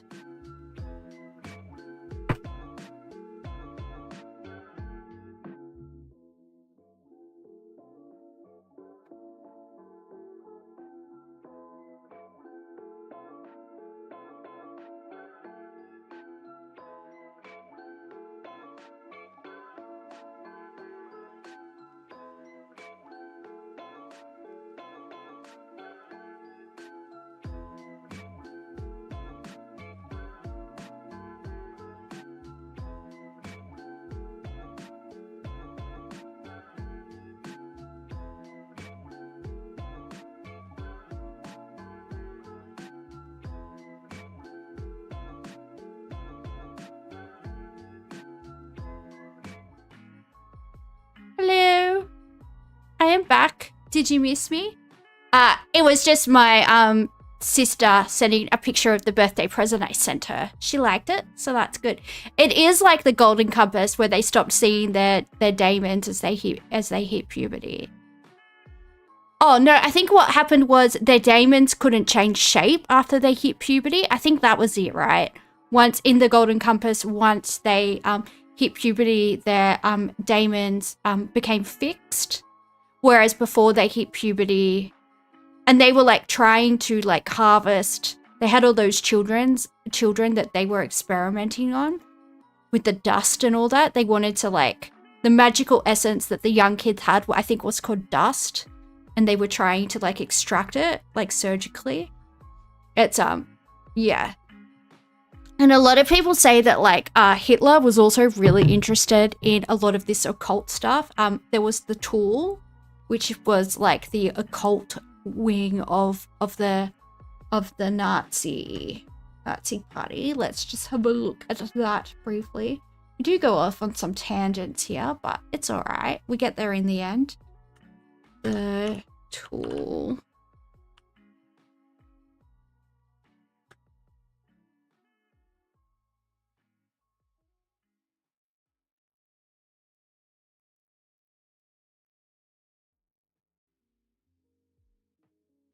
The Tool Society attempted to establish an anti-Semitic working class front for disseminating as esoteric ideas, and founded the German Workers' Party, which Hitler would later transform into the National Socialist Workers' Party. The Tool Society was a German occultist, I'm going to butcher this because I can't speak German, Volkisch group active in Munich during and after World War I. It is known for its connections to the early Nazi Party. While not directly responsible for Nazism, it provided a perfect ground for its development, particularly through its nationalist and anti-Semitic ideology, which is interesting because, funnily enough, like the magic that they use is based on Kabbalistic ideas, which are, you could argue are Jewish. They're at least from the Holy Land, right? They're at least from Jerusalem and around like that, ancient Palestinian area. The Tool Society was initially a Munich branch of the German and Northern Weltwoche of the Holy Grail, a lodge-based organization. It was led by Rudolf von Sebottendorf, and took its name from the mystical far northern land of Toul. The society was a part of the broader Aristophist movement, which combined occultism, racial theories, and German nationalism. They believed in the superiority of the Aryan race and promoted a nationalist ideology. Some key figures in the early Nazi Party included Anton Drexler, the founder of the German Workers' Party, and later Adolf Hitler. had connections to the Tool Society. This is basically like a, you know, a high magic society that also, you know, threw in a dash of racism because, you know, why not? Why not? The thing is, like, these people, they're not morally, you know, morally,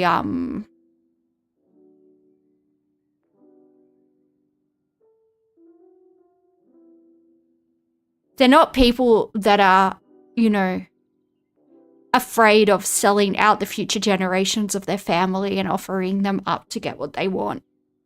Essentially, like, they're, you know, they're not good people.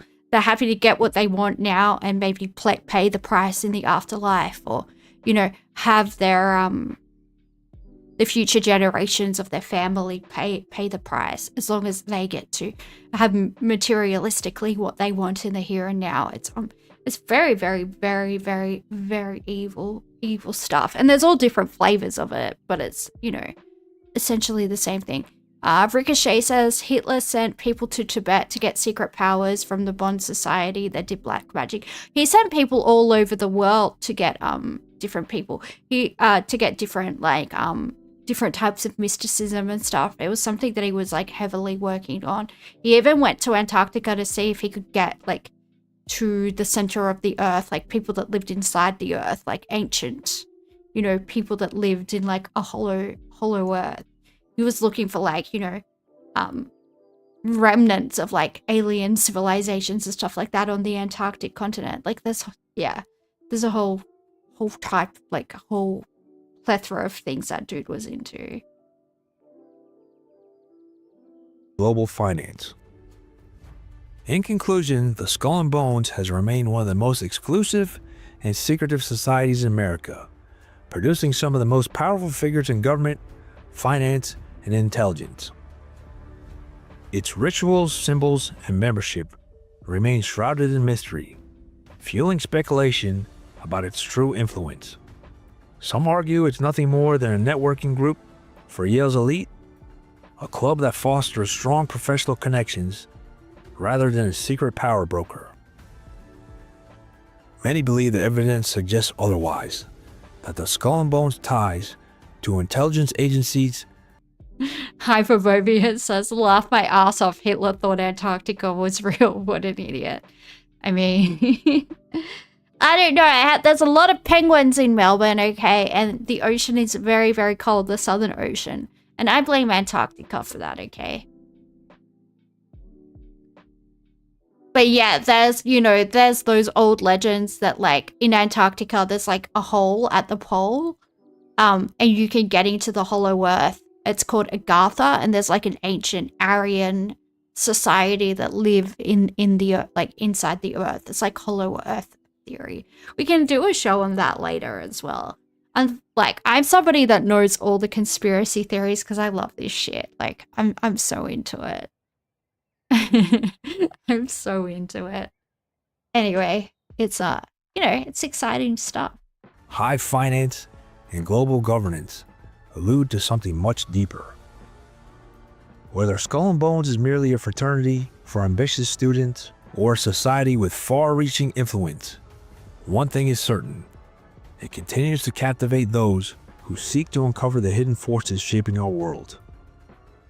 So what do you think? Secretive fraternity, or something far more sinister? Let us know in the comments below. What did we think? I think it's definitely sinister. I don't doubt how, like, evil a lot of elite society are just a coincidence. Like, the fact that, like, they don't see the rest of us as human and they can make all these unethical decisions just to enrich themselves. Like, the things that keep me up at night, you know, even if I accidentally hurt somebody's feelings or I accidentally, like, put my foot in something and kind of word something insensitively, I am, like, apologizing profusely and then I'm beating myself up, like, you know, for weeks. But these people, they can make things, you know, they can make decisions with the stroke of a pen that, like, render people homeless, that destroy thousands of people's lives, and they're just like, well, I made $300,000 off that deal, so sucked in, peasants. And, you know, I don't doubt that these people are practicing this type of magic and hurting children. And whether or not, like, it does anything, whether or not it's real, the fact is, if they believe it's real and they're doing it, you know. It's so wild that Trump promised to expose these people, the swamp, but he's in it up to his eyeballs. Well, let's just say, for example, all of these conspiracies are real. Would they have ever allowed Trump to become president if he wasn't one of them? Would they have ever allowed, let's just say all of these secret societies are real, every American president from both sides, from the Republican Party, from the Democrat Party, they're all a part of some of these societies, which are essentially, you know, branches of the same tree. Would they have ever allowed him to become president if he wasn't also? Because these people control everything. They control everything. Do we really think he would have gotten that far?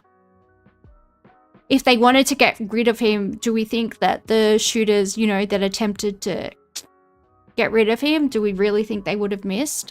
I don't know. These are just questions that I'm asking. I'm not suggesting anything. I'm just, you know, speculating. We're just speculating here. Heard that when you get to the highest levels, you get introduced to some of the black magic. From what I know, it's not necessarily even the highest levels. I mean, I have a lot of these books. They're in boxes. I have all of the Golden Dawn books. I have all of Aleister Crowley's books. I have all of these things. I've read them all. I've read the Goetia. I've read the spells that you use to conjure the different demons in the Goetia. Like, this stuff is you can do this pretty early on in magical practice.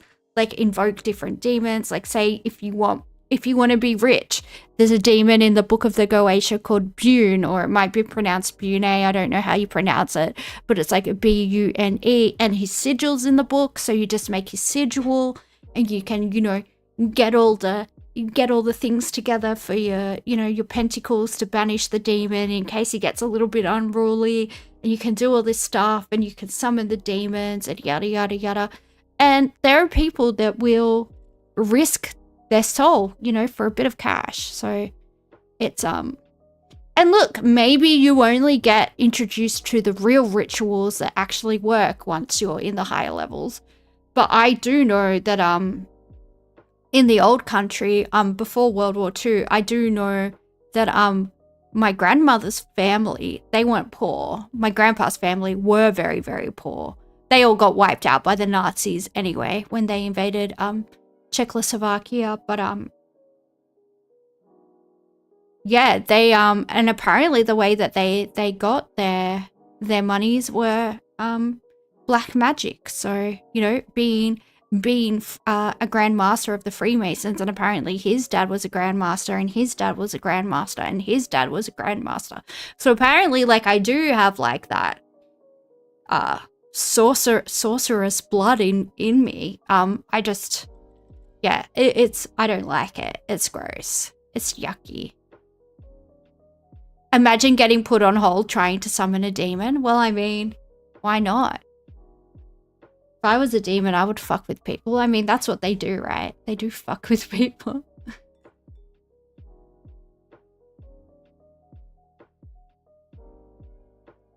All right. Speaking of these secret societies, what is their goal? What do they want to do with us cattle people? Let's have a look. What is Agenda 21?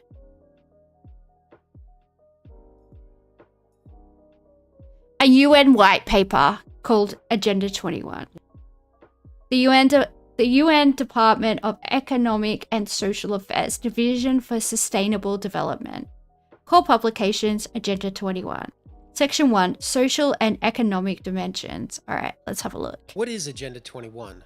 The constitutionalist movement has heard vague echoes in recent years about a threat to the free economy from this Agenda 21. Oh. Well, wow, this is American? Not new. The New American Magazine and its affiliate, the John Birch Society, were one of the few constitutionalist organizations that was present when it was drawn up back at the 1992 Earth Summit on Climate Change in Rio de Janeiro. The summit, organized by the United Nations, brought together the most extreme environmental activists from around the world to deal with the supposed threat from global warming. And Agenda 21 was the document they drew up. The New American's William F. Jasper attended the conference as a reporter and was able to report on events at the Rio Summit as they happened. And he's been reporting on them for some 20 years ever since, including the Wildlands Project, which would take most of America outside of the habitable zone for human beings in order to make room for the animals. What came out of this Rio Summit in 1992 was summed up by the radical environmentalists themselves. And one United Nations approved introduction to the Agenda 21 document claimed that, quote, effective execution of Agenda 21 will require a profound reorientation of all human society, unlike anything the world has ever experienced, a major shift in the priorities of both government and individuals, and an unprecedented redeployment of human and financial resources. This shift will demand that a concern for the environmental consequences of every human action to be integrated into individual and collective decision-making at every level. The document leaves no one alone, stating, quote, there are specific actions which are intended to be undertaken by, in short, every person on Earth. What it means for Americans is more than just an end to fossil fuels. It means a lower standard of living. And the strategy for implementing Agenda 21 was a much broader strategy than ever attempted by the environmentalist movement. They sought global treaties and national legislation, as in the past. They also sought to shame individuals and corporations into changing their behavior on a voluntary basis. That, too, was not new. But they also began fighting for what's called soft law changes to consumers' living standards. Soft law is the use of centralized governments to bribe with aid or... Hang on, guys. I don't know if this video is going to get into what I want it to get into, which is kind of like the Hunger Games-esque society, because the Agenda 21 papers are basically describing the United Nations wanting to have us living in these different regions where, you know, humans are only allowed to inhabit certain things, and the population essentially needs to like be reduced by like 80% and all of these things, like very scary things. And I don't know if he's necessarily going to get into that, so this might not be a good video, but BRB, I'll be back in a seckie.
She's back. Did you miss me? I hope you did. Regulations, either smaller governmental subunits, such as states and localities, or private companies, for following ever more stringent eco-standards with tax breaks or outright cash aid. On the state and local level, the push for soft law is led by the International Council for Local Environmental Initiatives, or ICLEI, which had been founded a couple of years before the Rio Summit. More than 1,000 state, county, and municipal government organizations around the world are ICLEI members and are pushing this radical environmentalist agenda with bribes and stiffer regulations. In many American towns, local officials boast about the impact of ICLEI in the form of putting state rebate checks on display for properly following new... I don't know if this is gonna go into what I want it to go into, so let's... I wonder if they took down the videos. This is Agenda 21 for Dummies. Let's go into that. Sustainable development has become the popularized expression for Agenda 21. Agenda 21 is the 1992 United Nations Rio Declaration on the Environment and Development. It is the agenda for the 21st century you're living in today. For a brave new world where everything that you cherished and held true will no longer exist. Agenda 21 defines itself as the... How's the quality? The quality is really bad, but this is apparently people in 1992 talking. So I think it's like filmed on a 1 megapixel like digital camera. Is this quality okay? Because I think this is going to be a decent video, but if the quality is too bad, yeah, guys, let me know. See if I can do anything about it.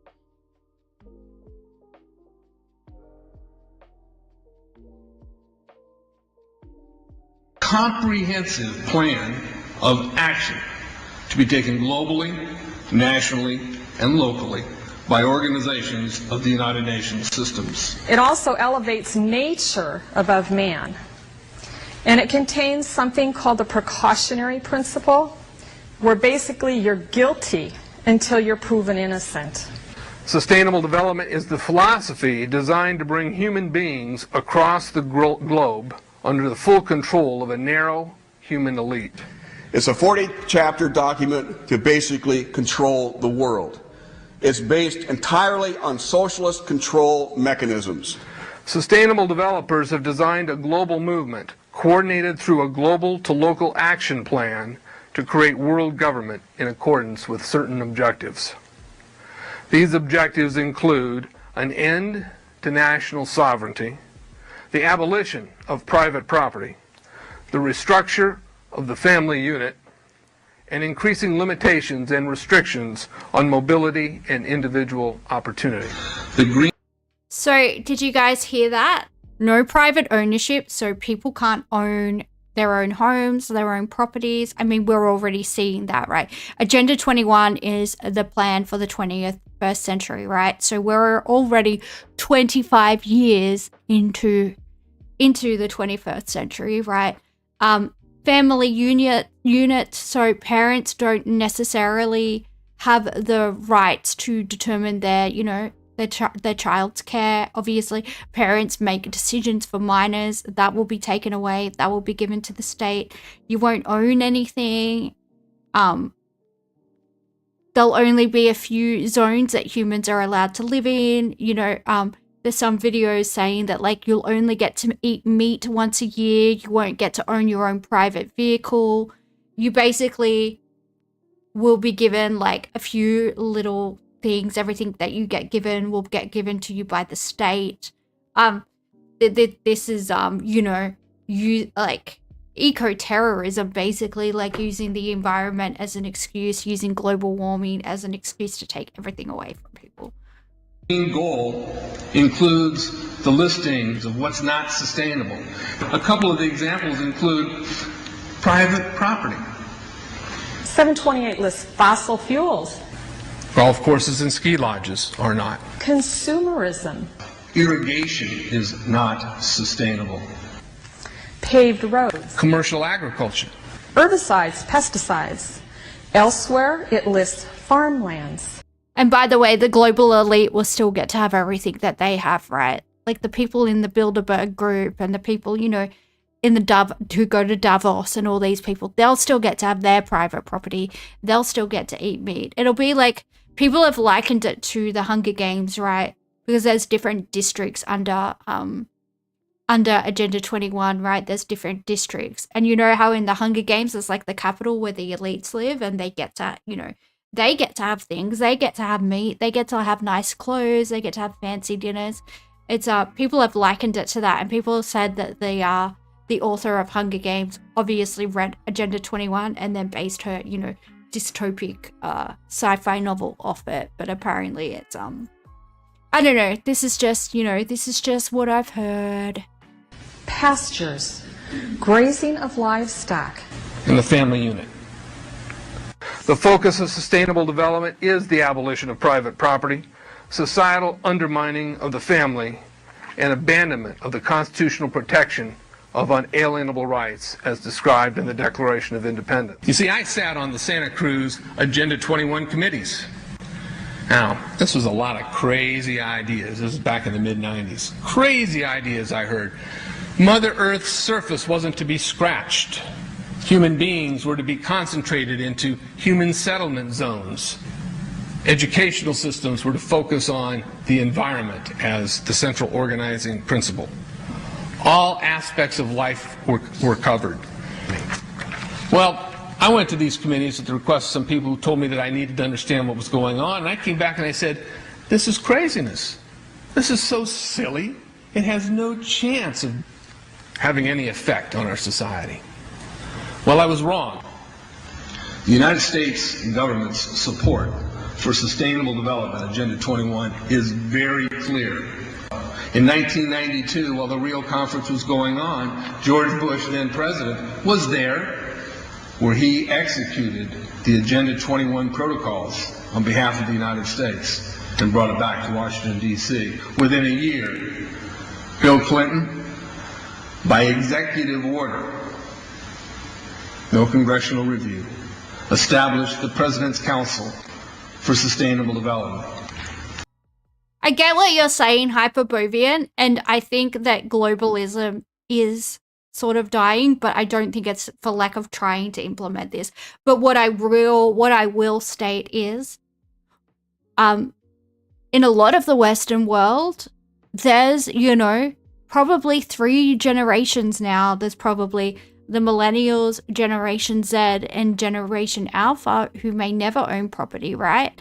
A lot of those, unless they're the super, super, super rich people that have like parents that can help them out, that can help them, acquire property, they're not going to own property. What's happened to the middle class? Is there a middle class?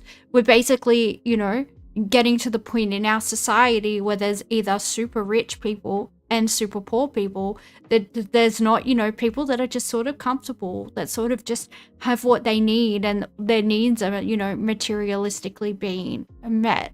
We are kind of seeing the abolition of the middle class, and we are seeing children being raised by the state, right? A lot of parents only see their kids for a few hours a day, because in a lot of families, mum and dad are both working. And we've seen what's been happening with the childcare sector in Australia. We've seen what's been happening with the childcare sector in Australia. A lot of these kids are being abused. And now we're saying, well, maybe we should just be able to pay mums to stay home and raise their kids. Or for nan and pop to raise the kids, maybe we can give them money, right? Yeah, maybe childcare subsidies instead of wage growth. That's something that I 100% support. So maybe we are pushing back against it, but we've definitely seen these roll out to some degree, right? Homelessness grew by 36% after COVID. Yeah, well, how do we know that COVID wasn't a part of this plan? I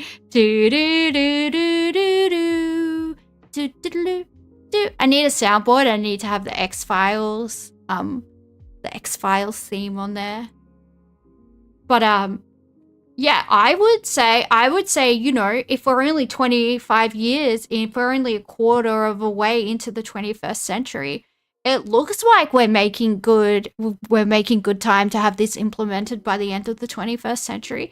I mean, I don't think that's an extreme thing to say. I don't think that's I would say we're well on our way. In Santa Cruz, we've got a 2-lane freeway system. We need 4, but what we're getting is hundreds of millions of dollars of federal money to take a dilapidated rail line that Southern Pacific wants to put in the hands of somebody else so that a commuter line can be built along the railroad track. That'll be followed by 14-story buildings where people will live and stack them and pack them units, where developers or so-called sustainable developers will build these high rises with federal dollars. In fact, Santa Cruz has received a $300 million federal grant to build the first 3,000 of these stack and pack them units. The County Board of Supervisors has said, if you are a sustainable developer, you're immune from any construction defect liability. It's a partnership between selected developers building this new world order and the government using the American taxpayer dollars in order to do it. This is a map of the Wildlands Project. To explain the map, the red are areas that are to be off limits to human beings. No resource development, no human activity. If you live there, you won't. The yellow areas are the areas for major control of all human activity. If you live there, you won't. The black areas, the black dots, are the smart growth zones. That's where human beings are to be stacked and packed in small living units along rail tracks. I will say, most young people that I know do live in apartments. It's the only affordable place to live. And the people that I do know, my age, that do own property, own apartments. They don't own houses. They don't own any land. I'm not saying this is happening, but I'm just saying this is the early 90s, and in 2025, does it kind of look like some of this has happened? It kind of does look like some of this has happened. The Smart Growth Program ultimately has jobs assigned and children cared for by the state. The question has been asked many times how the people who are perpetrating these things expect to do this and make it last. And the answer to that is that you steal a generation of children and you indoctrinate them so that they accept these ideas and they become global citizens in the coming global village. UNESCO came out and declared 2005 to 2015 the decade of education for sustainable development. But they go on to say that it will encompass the 40 chapters of Agenda 21. That is your federal national curriculum. The entire purpose of second grade social studies is to transfer loyalty from the family to the government and teach them about sustainable economic consumption. Students construct their own understandings of reality and realize that objective reality is not knowable. So why bother? The truth is, the truth, which keep men free, is being suppressed in order to prop up the attitude training agenda. And it moves on. This is our new math called connected mathematics. Standard 3 tells us that students learn that mathematics is man-made, that it is arbitrary, and good solutions are arrived at by consensus. Most of us assume 2 plus 2 is always going to equal 4. You're wrong. We might reach a new consensus. How well does it work? Well, they tell you in the teacher's guide in the back, it tells us that because the curriculum doesn't emphasize arithmetic computation, this can't be real. Please tell me this isn't real. It's done by hand. Some students may not do as well on tests assessing computational skills. We believe such a trade-off in the favor of CMP is very much to the student's advantage in the world of work. Our children are mathematically illiterate on purpose. How do I know on purpose? Why isn't this just a basic bad idea? Because the Sustainable Development Hello, Zoe. Plan tells us so. Generally, more highly educated people who have higher incomes consume more resources than poorly educated people who tend to have lower incomes. In this case, more education increases the threat to sustainability. Charlotte Iserby, I owe you an apology. I did not believe for the longest time it was a deliberate dumbing down. I thought the dumbing down was a natural consequence of a bad idea. Folks, it's deliberate. It's deliberate. The sustainable globalist goal is the orchestration of a planned fall of American principles, values, and lifestyles. I mean, apparently they don't, in America, they don't teach kids how to read, like, phonetically. They don't, like, teach them, like, how to sound words out. And apparently literacy levels are very, very, very low. And that's just so sad. Why are we watching this speech? Because we're looking at scary stories and conspiracy theories. Because it is Spooky Saturday. And tomorrow it will be Spooky Sunday, where we will also look at ghost stories and conspiracy theories. So this is a conspiracy about like Agenda 21 and globalism and elite secret societies. And that's what we've been talking about for the last few hours because it's fun. Spoopy. The effect on the average American will be devastating. With modernizing technology, the ordinary person will live without independence, privacy, or substantive rights. Another press conference that I attended was the ICLE group, the International Committee for Local Environmental Initiatives. It helps in the implementation of Agenda 21 in all of our local communities. And one of the speakers was a Harvey Reuven, who happens to be the vice chair of ICLE. And I asked him about the correlative rights that Americans derive from the United States Constitution and the Bill of Rights. And that, of course, is your individual liberties, your private property, your freedom of speech. I asked about it clashing with Agenda 21. And you know what his response was? Individual rights must take a back seat to the collective. That scared me. I didn't like that. That's a jump scare. What is my favorite anime? My favorite anime is XXX Holic. That is my favorite anime. Alright.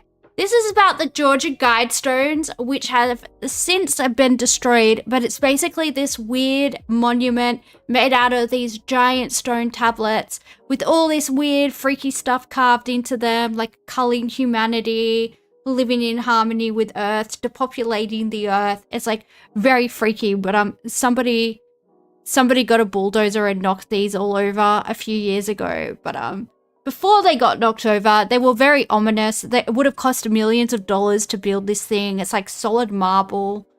Absolutely insane. But let's just see what the Georgia Guidestone says, and we'll leave that as food for thought. And then I'm gonna actually go have food for my thoughts, because I haven't eaten today yet, so I should probably do that because it is like almost 4:30. Ooh, production value. Funky.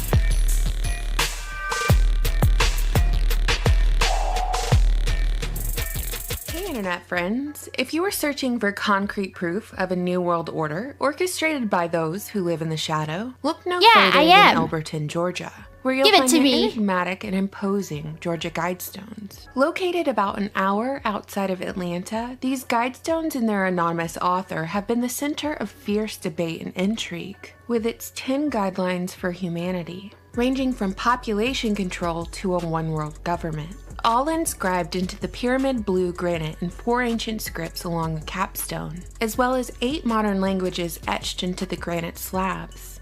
However, in this video, I'm going to argue that there's another language to the Guidestones, partially inscribed in stone, though primarily composed of many moving parts, but to be decoded in layers by a very... Oh yeah, it's written in like ancient languages as well, which would have cost so much money to get like a linguist to do that for you. I think they have like Sumerian, Babylonian, Latin, like a lot of like essentially dead languages, which is absolutely nuts. Specific audience. Why is the video so low? Because these are very old videos. These are very old videos, so the video quality is low. Let's see if I can... Oh, this one goes higher. Cool. Should be a bit better now. Are you that audience, internet friends? Do you like puzzles? Mysteries? How about jokes? Make sure not to take the punchline for granted. And let's bust this boogeyman wide open. And the story goes something like this. And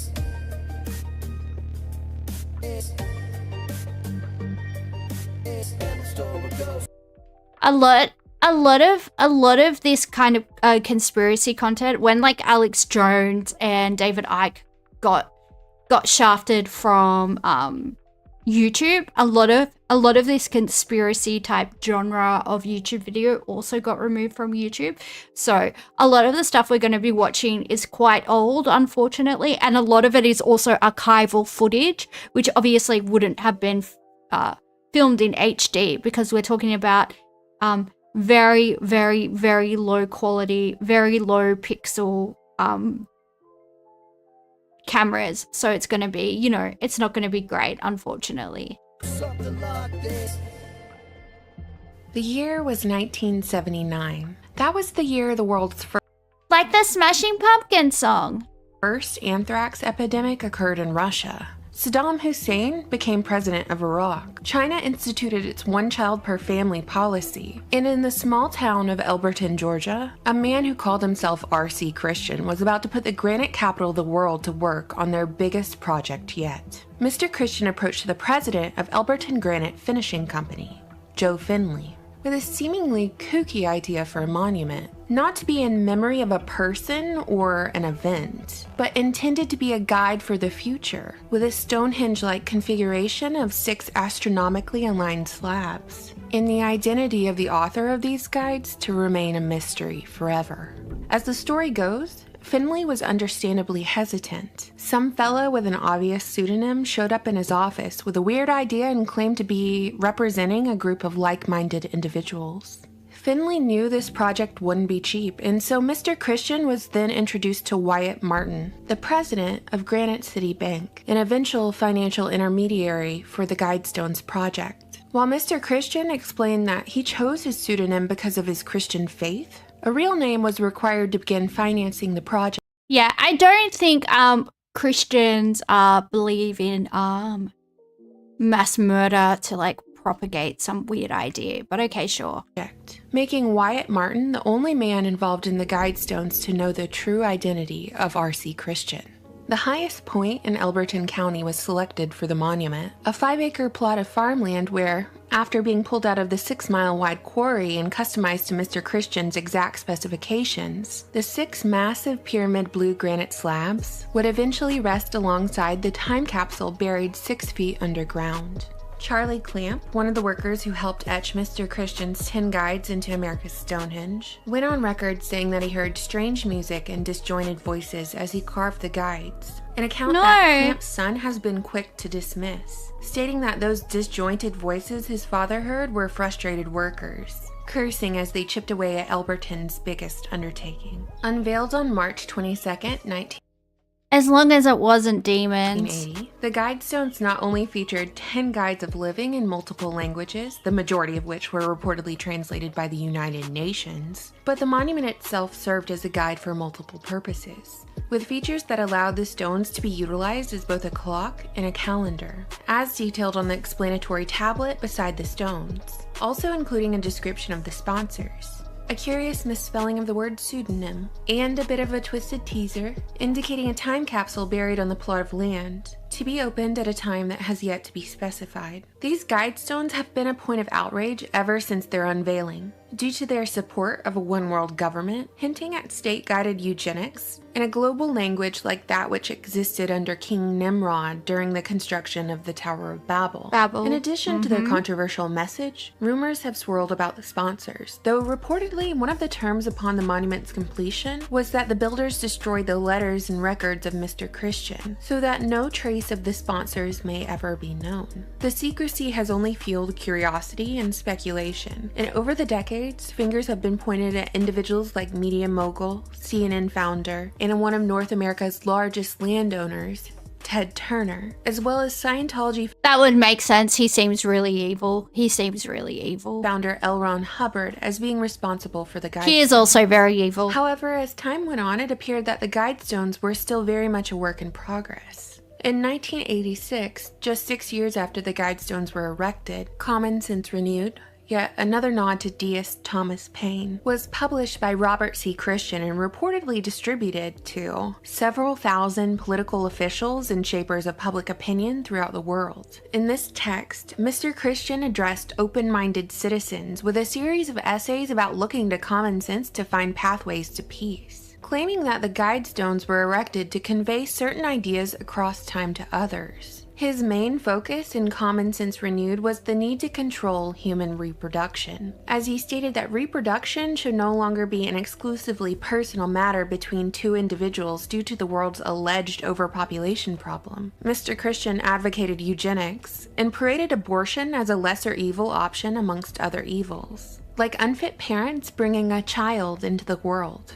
Mr. Christian's philosophy has been criticized as being in direct conflict. These people are always obsessed with eugenics, You're not rich? Well, it must be because you're dumb, and it must be because you have shit genes. Always disgusting behavior. With what he claims to be, a Christian. Though perhaps the United Nations, who translated Mr. Christian's guides into multiple languages, was a big fan of his essays, because in 1992, the United Nations Agenda 21 was signed by the United States. Agenda 21 is a lengthy document listing goals to be achieved globally, and is the... So these guide stones existed before the Agenda 21, the United Nations white paper existed. And when you read what these guide stones say, you're going to be, you're going to say, that sounds familiar. That sounds a little bit familiar. Global plan to change the way we live, eat, learn, and communicate, with a hefty focus on sustainable development in an effort to save the environment. Sustainable development claims to be concerned with the environment, but there are many indications that this is an agenda to restructure the world's government, making all citizens subject to the global control.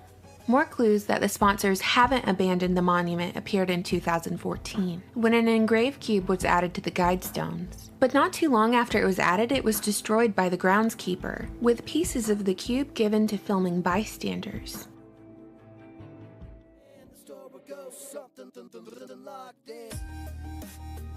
Is she going to say what the stones say, or am I going to have to look that up myself? Even Dick Smith was on about population limits for a while. Yeah, it's all rich people, right? It's all rich people. I don't know if they're allowed to become rich because they have these evil views, or they're forced to take on. I think it's probably... Or they're forced to take on these evil views because, you know... They want to be rich and they want to, like, party with the upper echelons. But I think it's probably the former. I think they're evil enough. They demonstrate they're evil enough to be given the riches. And that's how it works. So why did Mr. Christian and his shadowy group of sponsors select Elberton, Georgia as the monument's location? And what was their true motivation for this monument? Elbert County is named after... I don't know if she's going to say what the stones actually say. So... I'm going to read it myself. What did the Georgia Guidestone say?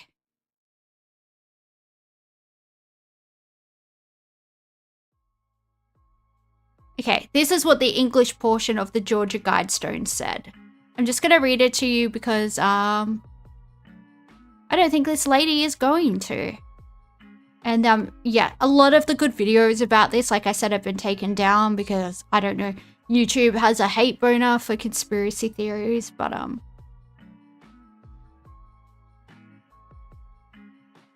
okay, I'm just going to read it to you. What the Georgia Guidestone said. Maintain humanity under 500 million people. So a population of 500 million. We're getting up towards 8 billion people. So how many people would have to die? How many people would have to die for there to be a population under 500 million? In perpetual balance with nature. Guide production wisely. Improving fitness and diversity. Unite humanity with a living new language. Rule passion, faith, tradition, and all things with tempered reason.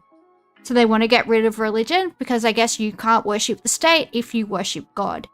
Protect people and nations with fair laws and just courts. Oh, I mean, good luck with that. They have never existed and they never will. Let all nations rule internally, resolving external disputes in a world court. Again, look at the UN. When is that ever going to work? Avoid petty laws and useless officials. Well, I agree with that, actually. Balance personal rights with social duties. Prize truth, beauty, love, seeking harmony with the infinite. Be not a cancer on the earth. Leave room for nature. Leave room for nature. Now, some of these sound quite nice, but mass murder, eugenics, the erasure of language and culture, and basically the destruction of, you know, of culture, of human civilization to prioritize nature. And look, I'm a lover of nature, but humans aren't actually, you know, if you look at like Australia, if you look at America, if you look at like a lot of these huge countries, a lot of them still are very wild, right? A lot of them still are very wild. And, you know, humans only populate certain things. Most countries have national parks and all of these things. So, yeah, it's just like fundamentally an anti-humanist agenda. Oh, hey, Delta, we're just finishing up. You missed the spoopies.